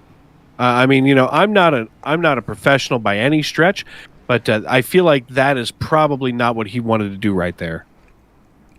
Unfortunately, no. Well, I would be remiss if we didn't talk about who's currently running in 3rd position right now, Ryan Truex, who has one real-life Cup start here at Las Vegas Motor Speedway. It was March 9th, 2014, so quite a few years ago now, but he had started in 39th in the former Cup car, finished 35th for BK Racing in that Toyota Camry, and he did finish the race running, so, he's got some experience here, maybe not necessarily in this next-gen car, but nevertheless is probably a lot closer than you and I ever will be to getting behind the wheel here at Las Vegas Motor Speedway. Hashtag not wrong. I get a lot of those. I wish everybody else knew how right I was sometimes. I didn't say you were right. I just said you're not wrong. Well, if I'm not wrong, then that makes me... left. Oh, got it. So Justin Clapper, Greg Vial, Ryan Truax, Daniel Silvestri, Jake Waltman, Roger DeBold, Dustin Stallings, Mark McCrary, Chuck Chambly.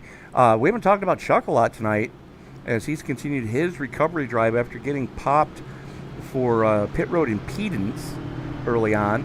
And Scott Famosa currently rounding out your top 10. Tyler Chalk, your pole sitter, sitting in 11th, but hungry to get back up into the mix. James Sharik and Robert Walton and David Hall rounding out your top 15 as they currently sit. So still a lot of racing left here tonight. It looks like we were going to get a restart with 35 to go. And I'll tell you what, these 35 laps are key right now. Do we stay green? Do we get ourselves, because at this point everybody's getting a little sweaty in the seat. You're starting to get a little bit stressed because you want to try to maneuver that car to the best place that you can to see if you can ride out these last 35 laps and make the best out of it. So the Case Cracker 200, much like the 24 Beers of Daytona, will be the can't-miss summer sports event of the season. You can find the Discord to be part of the action. Thank you, Bo, for that one. As he's announcing that Door Bumper Beer Sports is already practicing. Did you say Door Bumper Beer Sports? That's exactly what I said. I feel like my first night here in ThunderClap has opened my eyes to so much other activity on iRacing.com. This is literally like putting a bunk bed here. There's so much more room for activities now. Well, I would call some of these guys alcoholics, but AA is for quitters. Yeah, listen. Derek Cook, you are absolutely correct. This is a hell of a group of guys to run with. If you'd like to get involved, you can reach out to Justin Clapper on his Facebook page, and he can get you directed on where to join. Yeah, Derek was definitely not wrong in the YouTube.com live chat.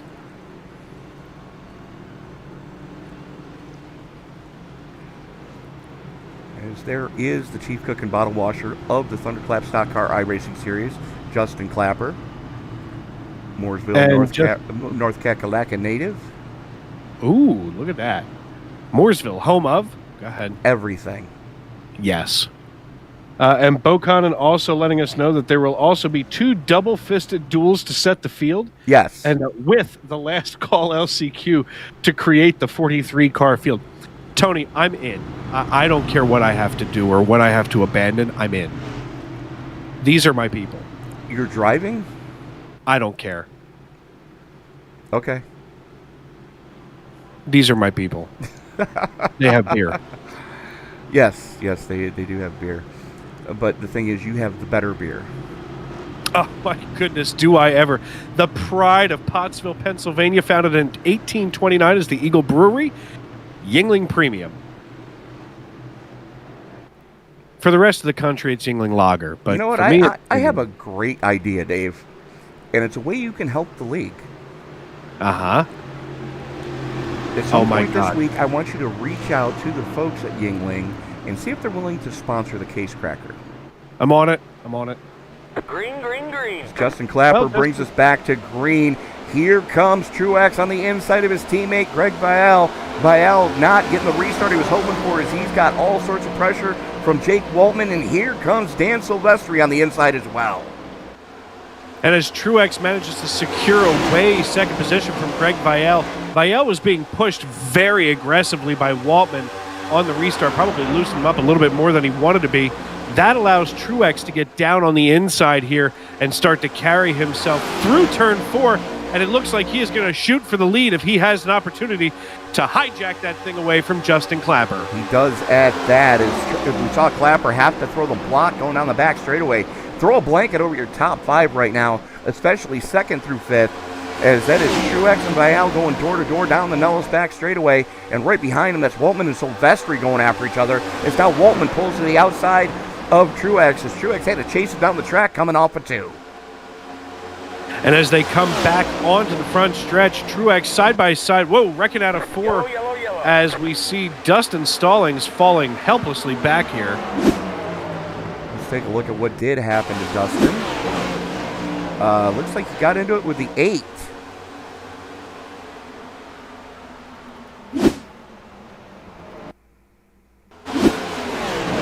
We're going to back that up just a little bit more. Looks like Stallings just lost the back end, came across the nose of the 8, and the 8 just finished him off. Other than the 8, though, he didn't hit anything, and not a lot of damage to that splitter yet. Although they are going to want to talk to him about the reseeding of the grass on the front chute. Yeah, I would say that they definitely need a fresh bag of Miracle Grow, maybe some 10-10-20 to get that reseeded pretty quick. As we come back through the front stretch, we can see that he has really torn things up there. That was the most heard thing this past weekend as I was watching the live stream from Goodwood over in England, and it was the most heard phrase this weekend of, the Duke's going to want to talk to him after this one. That's fantastic, and it looks like the 5 car is going to go to the end of the line with an EOL here after that self-spin coming out of turn 4, Tony. He is at that, but he's not alone in pit road. Is David Hall, Matt Garrett, both going down to get those cars a fresh set of Mr. Feelgoods. Only a couple of retirements to speak of so far as Vince Burns and Seth Gadgedoris remain on pit road to try to get those cars fixed. Burns currently being scored as 26th, Gadgedoris currently being scored as 27th. Not a good night for Gadgedoris Racing as Cole Gadgedoris has decided to put it on the hauler after contact earlier with Tyler Truax. Truax also putting it on the hauler, Bo Condon dropping out after 5 laps. So, and I guarantee you, Bo probably doing more important things right now, such as punishing his liver for being a naughty boy. There's no such thing as punishing your liver. If anything, it's more of a reward. Well, look at it this way. They say alcohol kills brain cells. And if it does at that, it kills the weakest ones. So what's left makes your brain stronger. To be fair, I have sat at many of a public house, if you will, or a bar, and met some of the smartest people I ever... Look, I'd be willing to bet that there is probably peace in the Middle East solved right now at a bar somewhere in northeastern Pennsylvania. Well, I remember in college, one of my fraternity brothers and I, after a party, sat there for a couple hours talking to each other. And I promise you, the only thing I remember from the conversation is that I remember that we solved world hunger. The only thing is neither one of us was sober enough to write it down. Yeah. So currently Justin Clapper showing the way right now in the 63. With Greg Bial going to be on his outside, Jake Waltman in 3rd, Ryan Truex in 4th, Daniel Silvestri in 5th, Roger Diebold in 6th, Mark McCrary in 7th, Scott Formosa, Chuck Chambly, and Tyler Chalk going to round out the top 10 as we are going to get ready to go back green flag racing in about a lap and a half here, as we should see the iRacing.com pace car lights turn out any moment. Absolutely, as Clapper gonna have the button, and you know this. The one thing that I'm so pleased that iRacing got right with the latest tire model update, especially on these cars, is that you can take 2 and still be effective, provided you've got clean air. Right now, though, Justin Clapper with some of the oldest tires in the top 15. As he only took 2 as they came down pit road back on lap 120. So fuel should not be an issue if we can get it into regular time. But I dare say if we do get a late race caution, you're probably going to see quite a handful of guys bring them down pit side to get that final set of Mr. Feelgoods for the 3-lap dash for cash that we would probably be seeing as we can go into overtime. Well, I mean, you look at it this way. At this stage in the race, if you have the opportunity to go down and get those 4 tires or 2 tires, whichever trips your trigger, hey, smoke if you got them. If you can get a little bit more, you're great. So it's time to watch everybody get these lines clean back up here as we're about to go back green flag racing in the next few hundred feet as that iRacing.com Ford Mustang pace car gets ready to shoot down pit road yet again here on lap number 139. We'll be green flag racing at lap number 140 as Justin Clapper has control of the field. Enters the Geico restart zone, being pushed along by the 06 of Jake Waltman, as Waltman knows that he needs to be able to push in front of Greg Vial and Ryan Truax, as both of those drivers on the high side have the momentum advantage once we get back rolling here at full speed. But right now, the 97 of Daniel Silvestri sucking up to the rear of Jake Waltman on the inside. 3 wide as the 26 of Greg Vial, the meat in that 3 wide sandwich with Justin Clapper on the high side. And Greg Vial on the low side as Greg Vial comes out the victor and now is your race leader. Yep, Jake Waltman is actually the leader. Vial is now back in third as here comes Silvestri on the low side, trying to make it happen, looking to go 3 for 3 in his ThunderClap Stock Car iRacing Series career. Silvestri is not a full-time driver, but he's going to wrestle the lead away from Waltman, pinches up, coming through 3 and 4. That's going to stack Waltman up just a little bit as Vial still hungry. Ryan Truax right there as well, as Clapper now has to deal with Roger Diebold coming on his high side, as here comes Vial to the inside of Waltman for second. And as Vial's working the inside of Waltman, we see Waltman holding the high side, which seems to be a little bit of a faster line as you're able to drift up and use that momentum to carry more speed through the turns. We see Waltman holding the high side, maybe not flinching too much, and it looks like Waltman going to hold his position as Vial now is trying to take that second position away by force, as they are now all but touching, pushing each other through. Bad things going to happen. They're 4 wide. 4 wide. There's 6 cars in space that's only designed for 3. And now Ryan Truex backing down and leaving Roger Diebold on the high side as the 88 of Mark McCrary on the low, with Greg Vial leading the way in this mess of cars. All 7 of these drivers playing with fire as we cross the start-finish line on lap number 144. And if you're Dan Silvestri right now in the 97, you got to be loving what you're seeing in your rearview mirror as Waltman and Vial going after each other. Waltman gets into the wall off a 2. See a little bit of damage on the right rear quarter panel of the 06 as Vial just throws it to the inside. They almost get into each other through 3 and 4, still side by side as Diebold and McCrary go door to door. And unfortunately, Ryan Truex has dropped back to 7th because of all that clustering. I'll tell you exactly what Truex is doing, and he and Tyler Chalk both seem to have the same idea. Let these guys sort themselves up because, at this point, Truex knows that he has the ability to get where he needs to go to get back up onto the podium positions. He's figuring, let these guys make a mistake, and he will capitalize on that as if it's the shift key on your keyboard tonight. And as he hooks up behind Roger Diebold and Mark McCrary still side by side, it feels like they've just worked together to be up here right now in 5th and 6th position at Las Vegas Motor Speedway at lap number 146, as Diebold is still holding that high side over top of McCrary. And I can tell you right now, Roger Diebold has got to be thinking in his mind big picture as he was coming tonight and leading the overall point standings and sitting 2nd in the Cup standings. He's got to be thinking big picture right now, as now they've got it sorted out, single filed out, as we are working 20 laps to go next time by. Dan Silvestri, 0.3 of a second to the good over Justin Clapper, who has a half a second gap back to Greg Vial.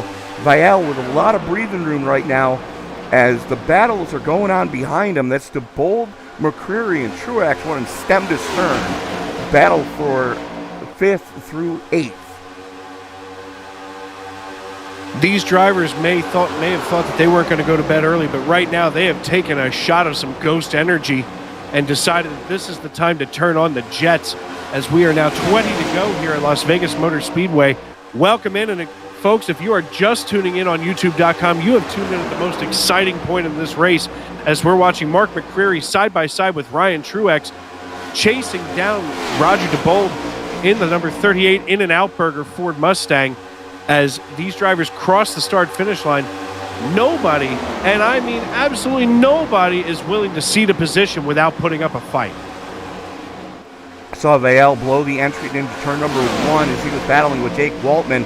That opens the door for Diebold to get to his inside, coming down the Nellis back straightaway as Vail battles back on the top side.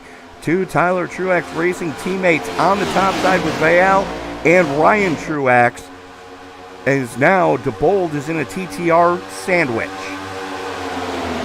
And it is an absolute hornet's nest from somewhere in and around 5th position all the way back through what appears to be about 14th or 15th place. There is nobody, 14th place, there is nobody giving any kind of room. There's no room to park right now if you needed to pull over to pee. At this point, you just got to go right down to the checkered flag with 18 to go here, as it appears Ryan Truex and Roger Diebold going to have to battle it out now for 5th position. There you see Diebold and Truex still not giving up. 17 laps to go as McCrary working the inside. There's your pole sitter Tyler Chalk being caught on the rim riding line as they haul it down the Nellis back straightaway. Chalk with a good head of steam as they haul it into turn number 3, using the slingshot move to pull alongside of McCrary. McCrary still battling hard on the low side, and right behind them, that is Steven Sharik. After having problems earlier, got that car fixed. Currently back in 9th. Great recovery drive for the 83. Absolutely, my friend, and I'll tell you what, Steven Sharik has earned every bit of every spot that he has gained back. And he, it seems like to me, McCrary all night long has never been not side by side with anybody. And just as I say that, he's single file, but now side by side again with Steven Sharik. Meanwhile, Tyler Chalk setting sail, gets loose coming out of 4, manages to keep it under control as he is chasing down Roger Diebold and Ryan Truex. And it is a slugfest behind him. That's Chuck Chambly in the 8, getting worked over by James Sharik right now. Ryan Zunk on the top side. That is your battle for 11th through 15th. And those guys are going after each other like it's a race win, as you've got Anthony Burleson, Robert Walton right there as well. So that is 11th through 17th, actually. And Ryan Truex had just about gotten right up to the rear bumper of Roger Diebold and managed to back off gingerly, but just behind him, the 3-car of Matt Garrett in the midst of the mess here with yet again Mark McCrary. As like I just said, it seems like McCrary has been side by side with somebody all night long, and nobody's giving him any kind of breathing room. I mean, at this point, his knuckles are as white as a sheet of paper. They almost have to be at this point, as there is the 3 of Garrett rolling in. Steven Sharik trying to get back into the clean air is right in front of him. That is a log jam with Ryan Truex and the 31 of Tyler Chalk, as Truex using the momentum line to gain the position over Chalk. Chalk going to slot up and try to draft, bringing Sharik with him, as that is the 3 of Garrett going to the inside. So we have now 3 of the TTR cars in the top 6. Make that top 8. And I'll tell you what, just as you say that, it looks like the TTR 3 Chevrolet of Matt Garrett securing away 7th position pretty nicely now, away from Tyler Chalk.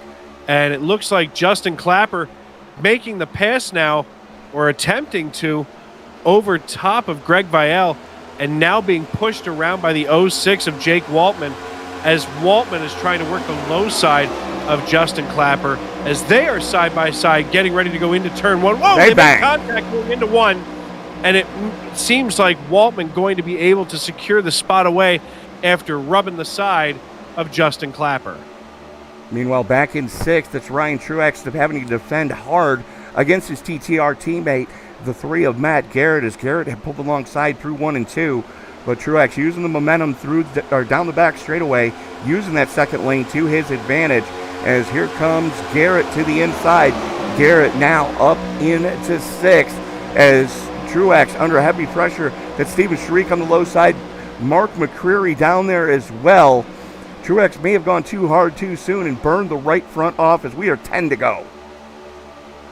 And with those 10 to go, we have Daniel Silvestri with just 0.6 of a second over Greg Vial. Vial having plenty of space between himself and Jake Waltman, and the beginning of the Hornet's Nest is right here with Justin Clapper in the number 63 Chevrolet Camaro as he's being chased down by Roger Diebold in the In-N-Out Burger Ford Mustang. And now he is being overtaken by Matt Garrett in that TTR Chevrolet, as we are about to be, if we hold our breath real quick, and we don't, thought we were going to have about a 3 wide going down the back straightaway. Yeah, that was a close one to say the least. Diebold was thinking about it but thought better of it as we are still 9 to go. As a little bit of tail wiggle coming out of Diebold, that's going to let Sharik get to his inside. Sharik may have taken the air off of Diebold's spoiler coming through 3 and 4, and that's going to allow Sharik to get up there as here comes Garrett to the inside of Clapper. Garrett up into 4th. Clapper tries to battle back on the top side.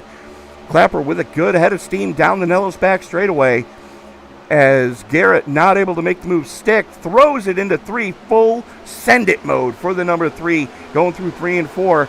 Clapper backs off a little bit. That's going to let Diebold and Sharik get to him as Diebold lays the chrome horn to the boss. Absolutely. Oh, man. And the 83 of Steven Sharik getting into the side of Roger Diebold right now in the 38 In-N-Out Burger. And I'll tell you what, it looks like, yep, and it does. Roger Diebold able to secure away 6th position and now puts his sights right on Justin Clapper as these drivers practice as hard as they do. You know, this is the time when you need to turn it on as we are 7 to go.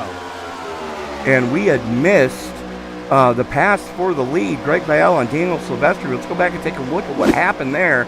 This is the pass for the lead. Is there you see Vial throws it to the inside, coming down the Nellis back straightaway. Good head of steam for the 26. Wrestles the spot away going into 3. So, Vial now back under pressure from Silvestri. Silvestri using the top side to his advantage to wrestle the lead away, but here comes Vial back on the inside. 5 laps to go with the 26 of Greg Vial, up 26 from where he started. Dan Silvestri looking to keep the streak alive, up 23 from where he started. And let's not forget Matt Garrett, who currently sits in 4th, but is reeling in Jake Waltman, up 20 from where he started. And Garrett is absolutely closing in on us. He is just 1.25 seconds behind Jake Waltman and not sweating it whatsoever. He is hitting those marks just behind him. That's Steven Sharik Hornet's Nest back here. You know, we've got the 83 and the 88 side by side. Yet again, there's Mark McCrary side by side with someone. Meanwhile, it looks 3 like wide behind him. 3 wide just behind him as we come out of turn 2 and everybody kind of reorganizes themselves in that all too famous 4-part diamond. As Justin Clapper had shot the gap going through 1 and 2. Diebold on the low side. Now Clapper almost clatters it into the wall coming off 4. That's going to let the 23 of Ryan Zunk into the battle now. 3 to go. And with 3 to go, it seems to be even more hairy back here with 7 cars from Justin Clapper to the 23 of Ryan Zunk, who's now making the pass on Clapper and brings along James Sharik on the outside line, as it looks like perhaps Clapper has the same thing that happened to Ryan Truax, where maybe that right front is just cooked off because he has been consistently sliding. Whoa, we've got contact. We are going to be under caution. No, we're not, unfortunately. No, we're but not. Let's go back and take a look at it as we are white flag in the air. Oh, that was a big one. As the 31 of Tyler Chalk gets sent down pit road, Stallings goes off the track. As we are now going to go back live. 2 to go now. Jake Waltman trying to reel in Greg Vial. Vial with a half a second to the good over the 06. As Silvestri trying to reel the 06 back in. I think Silvestri cooked off the right front on that car as well. Final lap as Greg Vial in the 26 in command of this one. 10 car length gap back to Jake Waltman. Coming down through 3 and 4 for the final time. To the checkered flag he comes. Your winner at Sin City for the Spin City 200, Greg Vial. Jake Waltman, Dan Silvestri, Matt Garrett, Mark McCrary, Steven Sharik, Ryan Truax, Roger Diebold, Ryan Zunk, and James Sharik rounding out your top 10. What a finish. That was an absolute banger of a finish, if you ask me. I mean, for my first week here in ThunderClap, these drivers have put on one heck of a show for the viewers tonight. And for all of you watching on YouTube.com, I hope you got your money's worth as we get to see Greg Vial come down here on the start-finish line and get himself maybe ready to show a little smoke here. And there it is.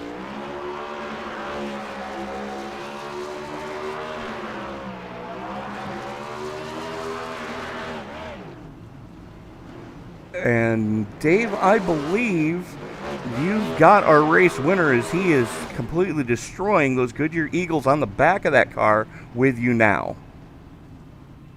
Hey, Greg Vial, Dave Regal up in the broadcast booth. Do you have a copy, brother? Yes, sir. I got you guys.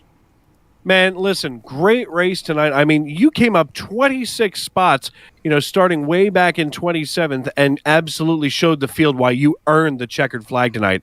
How was that set up for you?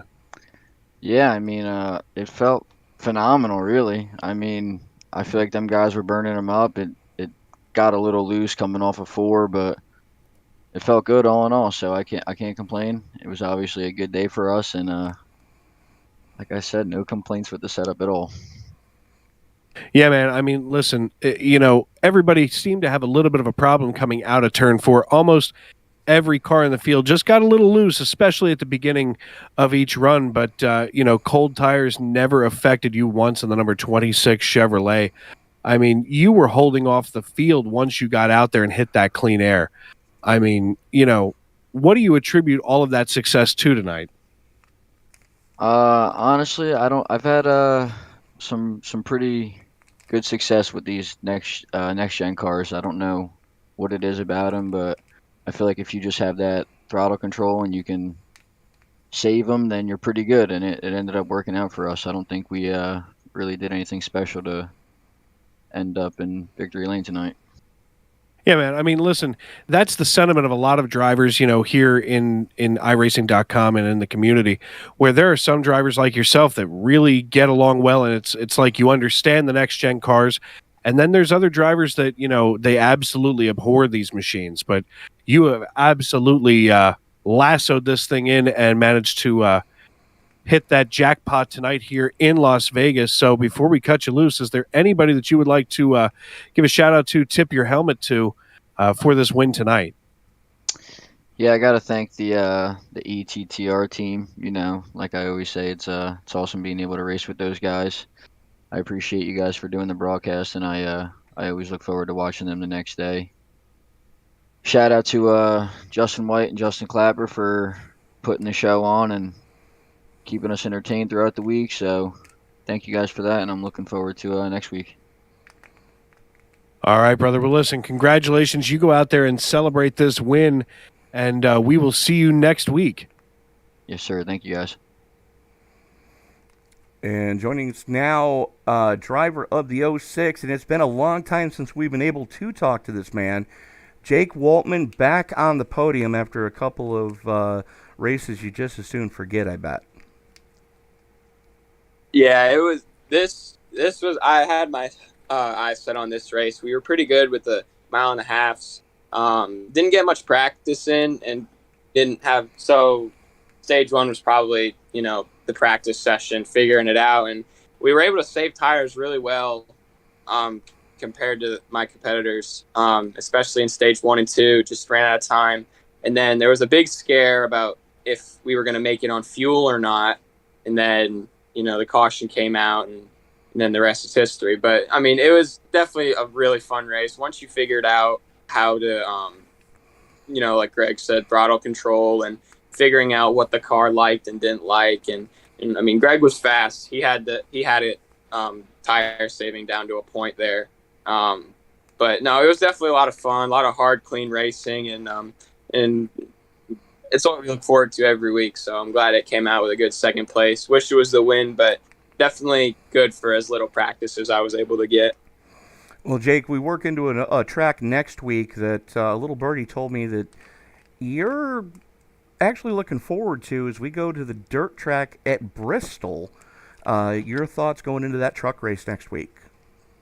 I'm really excited. I had raced NIS on dirt with the next gen cars, and I won NIS on dirt, and I've won a couple of truck races on dirt. So I'm really excited for that one, see what we can do there. And I'm really excited for Bristol dirt. A little different in the truck. I've had a little more success in the cup car there, but really excited. But first off, just really like to thank the guys back at the shop for tonight. Did a really good job preparing me a good car to stay pretty much in the top 5 all night, except for when we started in 9th. And then I'd like to thank my family, my girlfriend. It's a team effort to get the car out there every week, but it's really nice to see that hard work pays off. And the whole ThunderClap stock car series, it's a great show they put on, and I'd recommend it to anybody to run. All right, Jake Waltman, congratulations on your first podium in quite a while. We will see you next week at Bristol. Best of luck to you then, sir. Thank you, sir. See you guys. And joining us now, the man who one of his win streak is now done and dusted, but continues the streak of 3 consecutive podiums in 3 consecutive starts here in the ThunderClap Stock Car iRacing Series. Dave, I believe you've got Dan Silvestri with you now. Dan Silvestri, Dave Regal up in the broadcast booth. You got a copy? Yeah, I'm right here. How you guys doing? Hey, man, listen, great run tonight. I mean, listen, you pulled out all the stops all night long. I mean, it seemed like you never really wanted to leave, especially once you gained all 22 of your positions and got up there into the top 5. I mean, obviously you had that car locked down. How did it feel out there? It was good. I had a lot of short run speed. I just, honestly, I'm a little upset myself because I threw it away there, burning up the right front. That's just kind of what happened there at the end. We had a lot of speed. I had a lot of fun. This was a very interesting package with the next-gen cars, and I thought people were going to struggle a lot, but track really gripped up at the end, and it was a totally different racetrack from what we were running at the start of the race. So I had a lot of fun today. Well, and fun is absolutely the most important part about what we do. I mean, everybody comes out here at night after you get done, sweating your butt off at work all day or whatever it is that you do with your day, and you come in and you get to hang out with your friends, you get to do some racing. This is quite a group. And as we were talking about earlier on in the broadcast, this is my first night here with ThunderClap. And Tony and Frank could not say enough good about you. And you guys absolutely delivered from start to finish. I mean, from green flag to checkered flag, you guys have been amazing. Yeah, I think we needed, in terms of the series, needed to go to a place where it had a lot of space. And this is definitely a racetrack you could. And with the package, lines were really hard to figure out, and also in terms of where the car was, the car would snap on you really quickly, but it was easy to save, so people were darting left and right. Driving up through the field on that first run, man, was so fun because I had to, navigate everybody doing something different. So that was really, really fun. And then the track started to grip up, and it kind of made it to where, the car actually became really, really more drivable, and it just became of a tire-saving deal. And that's probably where I got burned there at the end. Yeah, tire saving has its good points and its bad. I mean, especially when you're looking at, I've got X amount of laps to go. When do you want to start really burning those tires off? And I mean, obviously some of the drivers tonight that you were able to get yourself around, had burned them off a little too soon, whereas you were saving just enough to get to where we are right now. Yeah, I just, wish I saved a little bit more. I thought that I could, based on the runs before, I kind of knew where I needed to be in terms of pace. And I just hit that wall, like kind of when the right front got below 80, the car just hit a wall and it wasn't going to turn, and I hit that wall way too quickly. If I could have probably held back a little bit and had a little bit more left in the tank at the end, I think, we could have probably won. But lesson learned on to the next time. So I still can't say enough about the series. I was really happy with the racing we put on today. I was hoping that we could do a lot of green flag runs, which is what we did. So I was always a fun time running with these guys. Absolutely, man. Before we cut you loose, is there anybody that you need to tip your cap to and thank for this run tonight? Well, I just gotta again thank the officials for putting this on, and all the friends. I love me and my buddy Jake always run together, so him and I have a lot of fun together, and everybody at RD Esports as well. So a bunch of fun times here. All right, brother. Well, listen, we appreciate your time. We appreciate your competition, and we will see you next week. Yep, thank you. Well, Tony, another one in the books for ThunderClap Stock Car Racing Series, and I'll tell you what, everything that you and Frank Marchese have said has absolutely been accurate. Have I ever lied to you, Dave? Don't make me answer that on the air. True story. So, Greg Vial coming home with the victory. Jake Waltman hanging on for second. Daniel Silvestri, again, not keeping the win streak alive, but does keep the podium streak alive. We'll see what he can do next week at the dirt track at Bristol. Matt Garrett, Mark McCrary rounding out your top 5. Steven Sharik, good recovery drive for him, coming home in 6th. Ryan Truax, after burning the right front off, comes home in 7th. Roger Diebold in 8th. Ryan Zunk and James Sharik rounding out your top 10. Chuck Chambly and Scott Famosa, your top 12. Dave? Justin Clapper and Tommy Allen in 13th and 14th. J.D. Woodward finishing in 15th, finishing exactly where he had started the evening in 15th. Dustin Stallings had lost 13 positions and fallen back all the way to 16th after qualifying 3rd. David Hall, Robert Walton, Anthony Burleson, and Michael Grant in the number 904 Ford Mustang round out your top 20. Ryan Harrison, Nikolai Jordan, and Tyler Chalk in 21st, 22nd, and 23rd. 24th is Bobby Grant.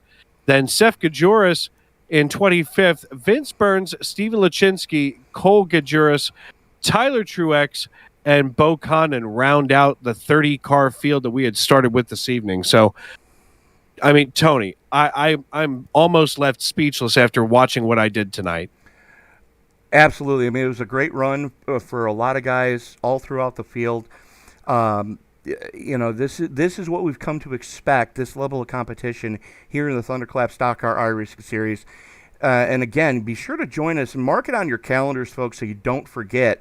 On July 10th, we will be having the Case Cracker 200 from Daytona. All of the drivers are going to be placed on teams of 4. And from the time the green flag drops to the time the checkered fly, your team has to consume a 24-pack. You can designate the drinking to whomever you choose to, but your team of 4 drivers has to consume a 24-pack during the main event. There will be 2 qualifying races to get into it, so it's kind of similar to Speed Weeks at Daytona. In the 87 Cup cars, though, as we're turning them loose, be sure to join us tomorrow night here on the Esports Broadcasting Network as Circle B Diecast go to their season finale at Daytona, 8:20 Eastern Time start on that one. Saturday night, we'll have the Super Late Model AI Series, the premiere of the Lanier race, and Frank and I were in the booth for that one.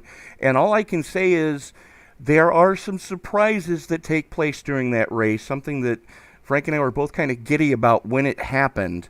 You'll see that on Saturday night at 8 p.m. Eastern Time. Sunday, we've got a doubleheader for you with the ISNF Cup Series season finale from Homestead. That is a 5:45 Eastern Time start for that race. And then the primetime race, SNN, as they go to Road America, 8:20 Eastern Time start for that one. So for Mr. Dave Regal up in the booth with me tonight, this is Tony Trapassa reminding you, ladies and gentlemen, that as you walk down the road of life this week, please don't play in traffic. Good night, everybody. Good night, everybody.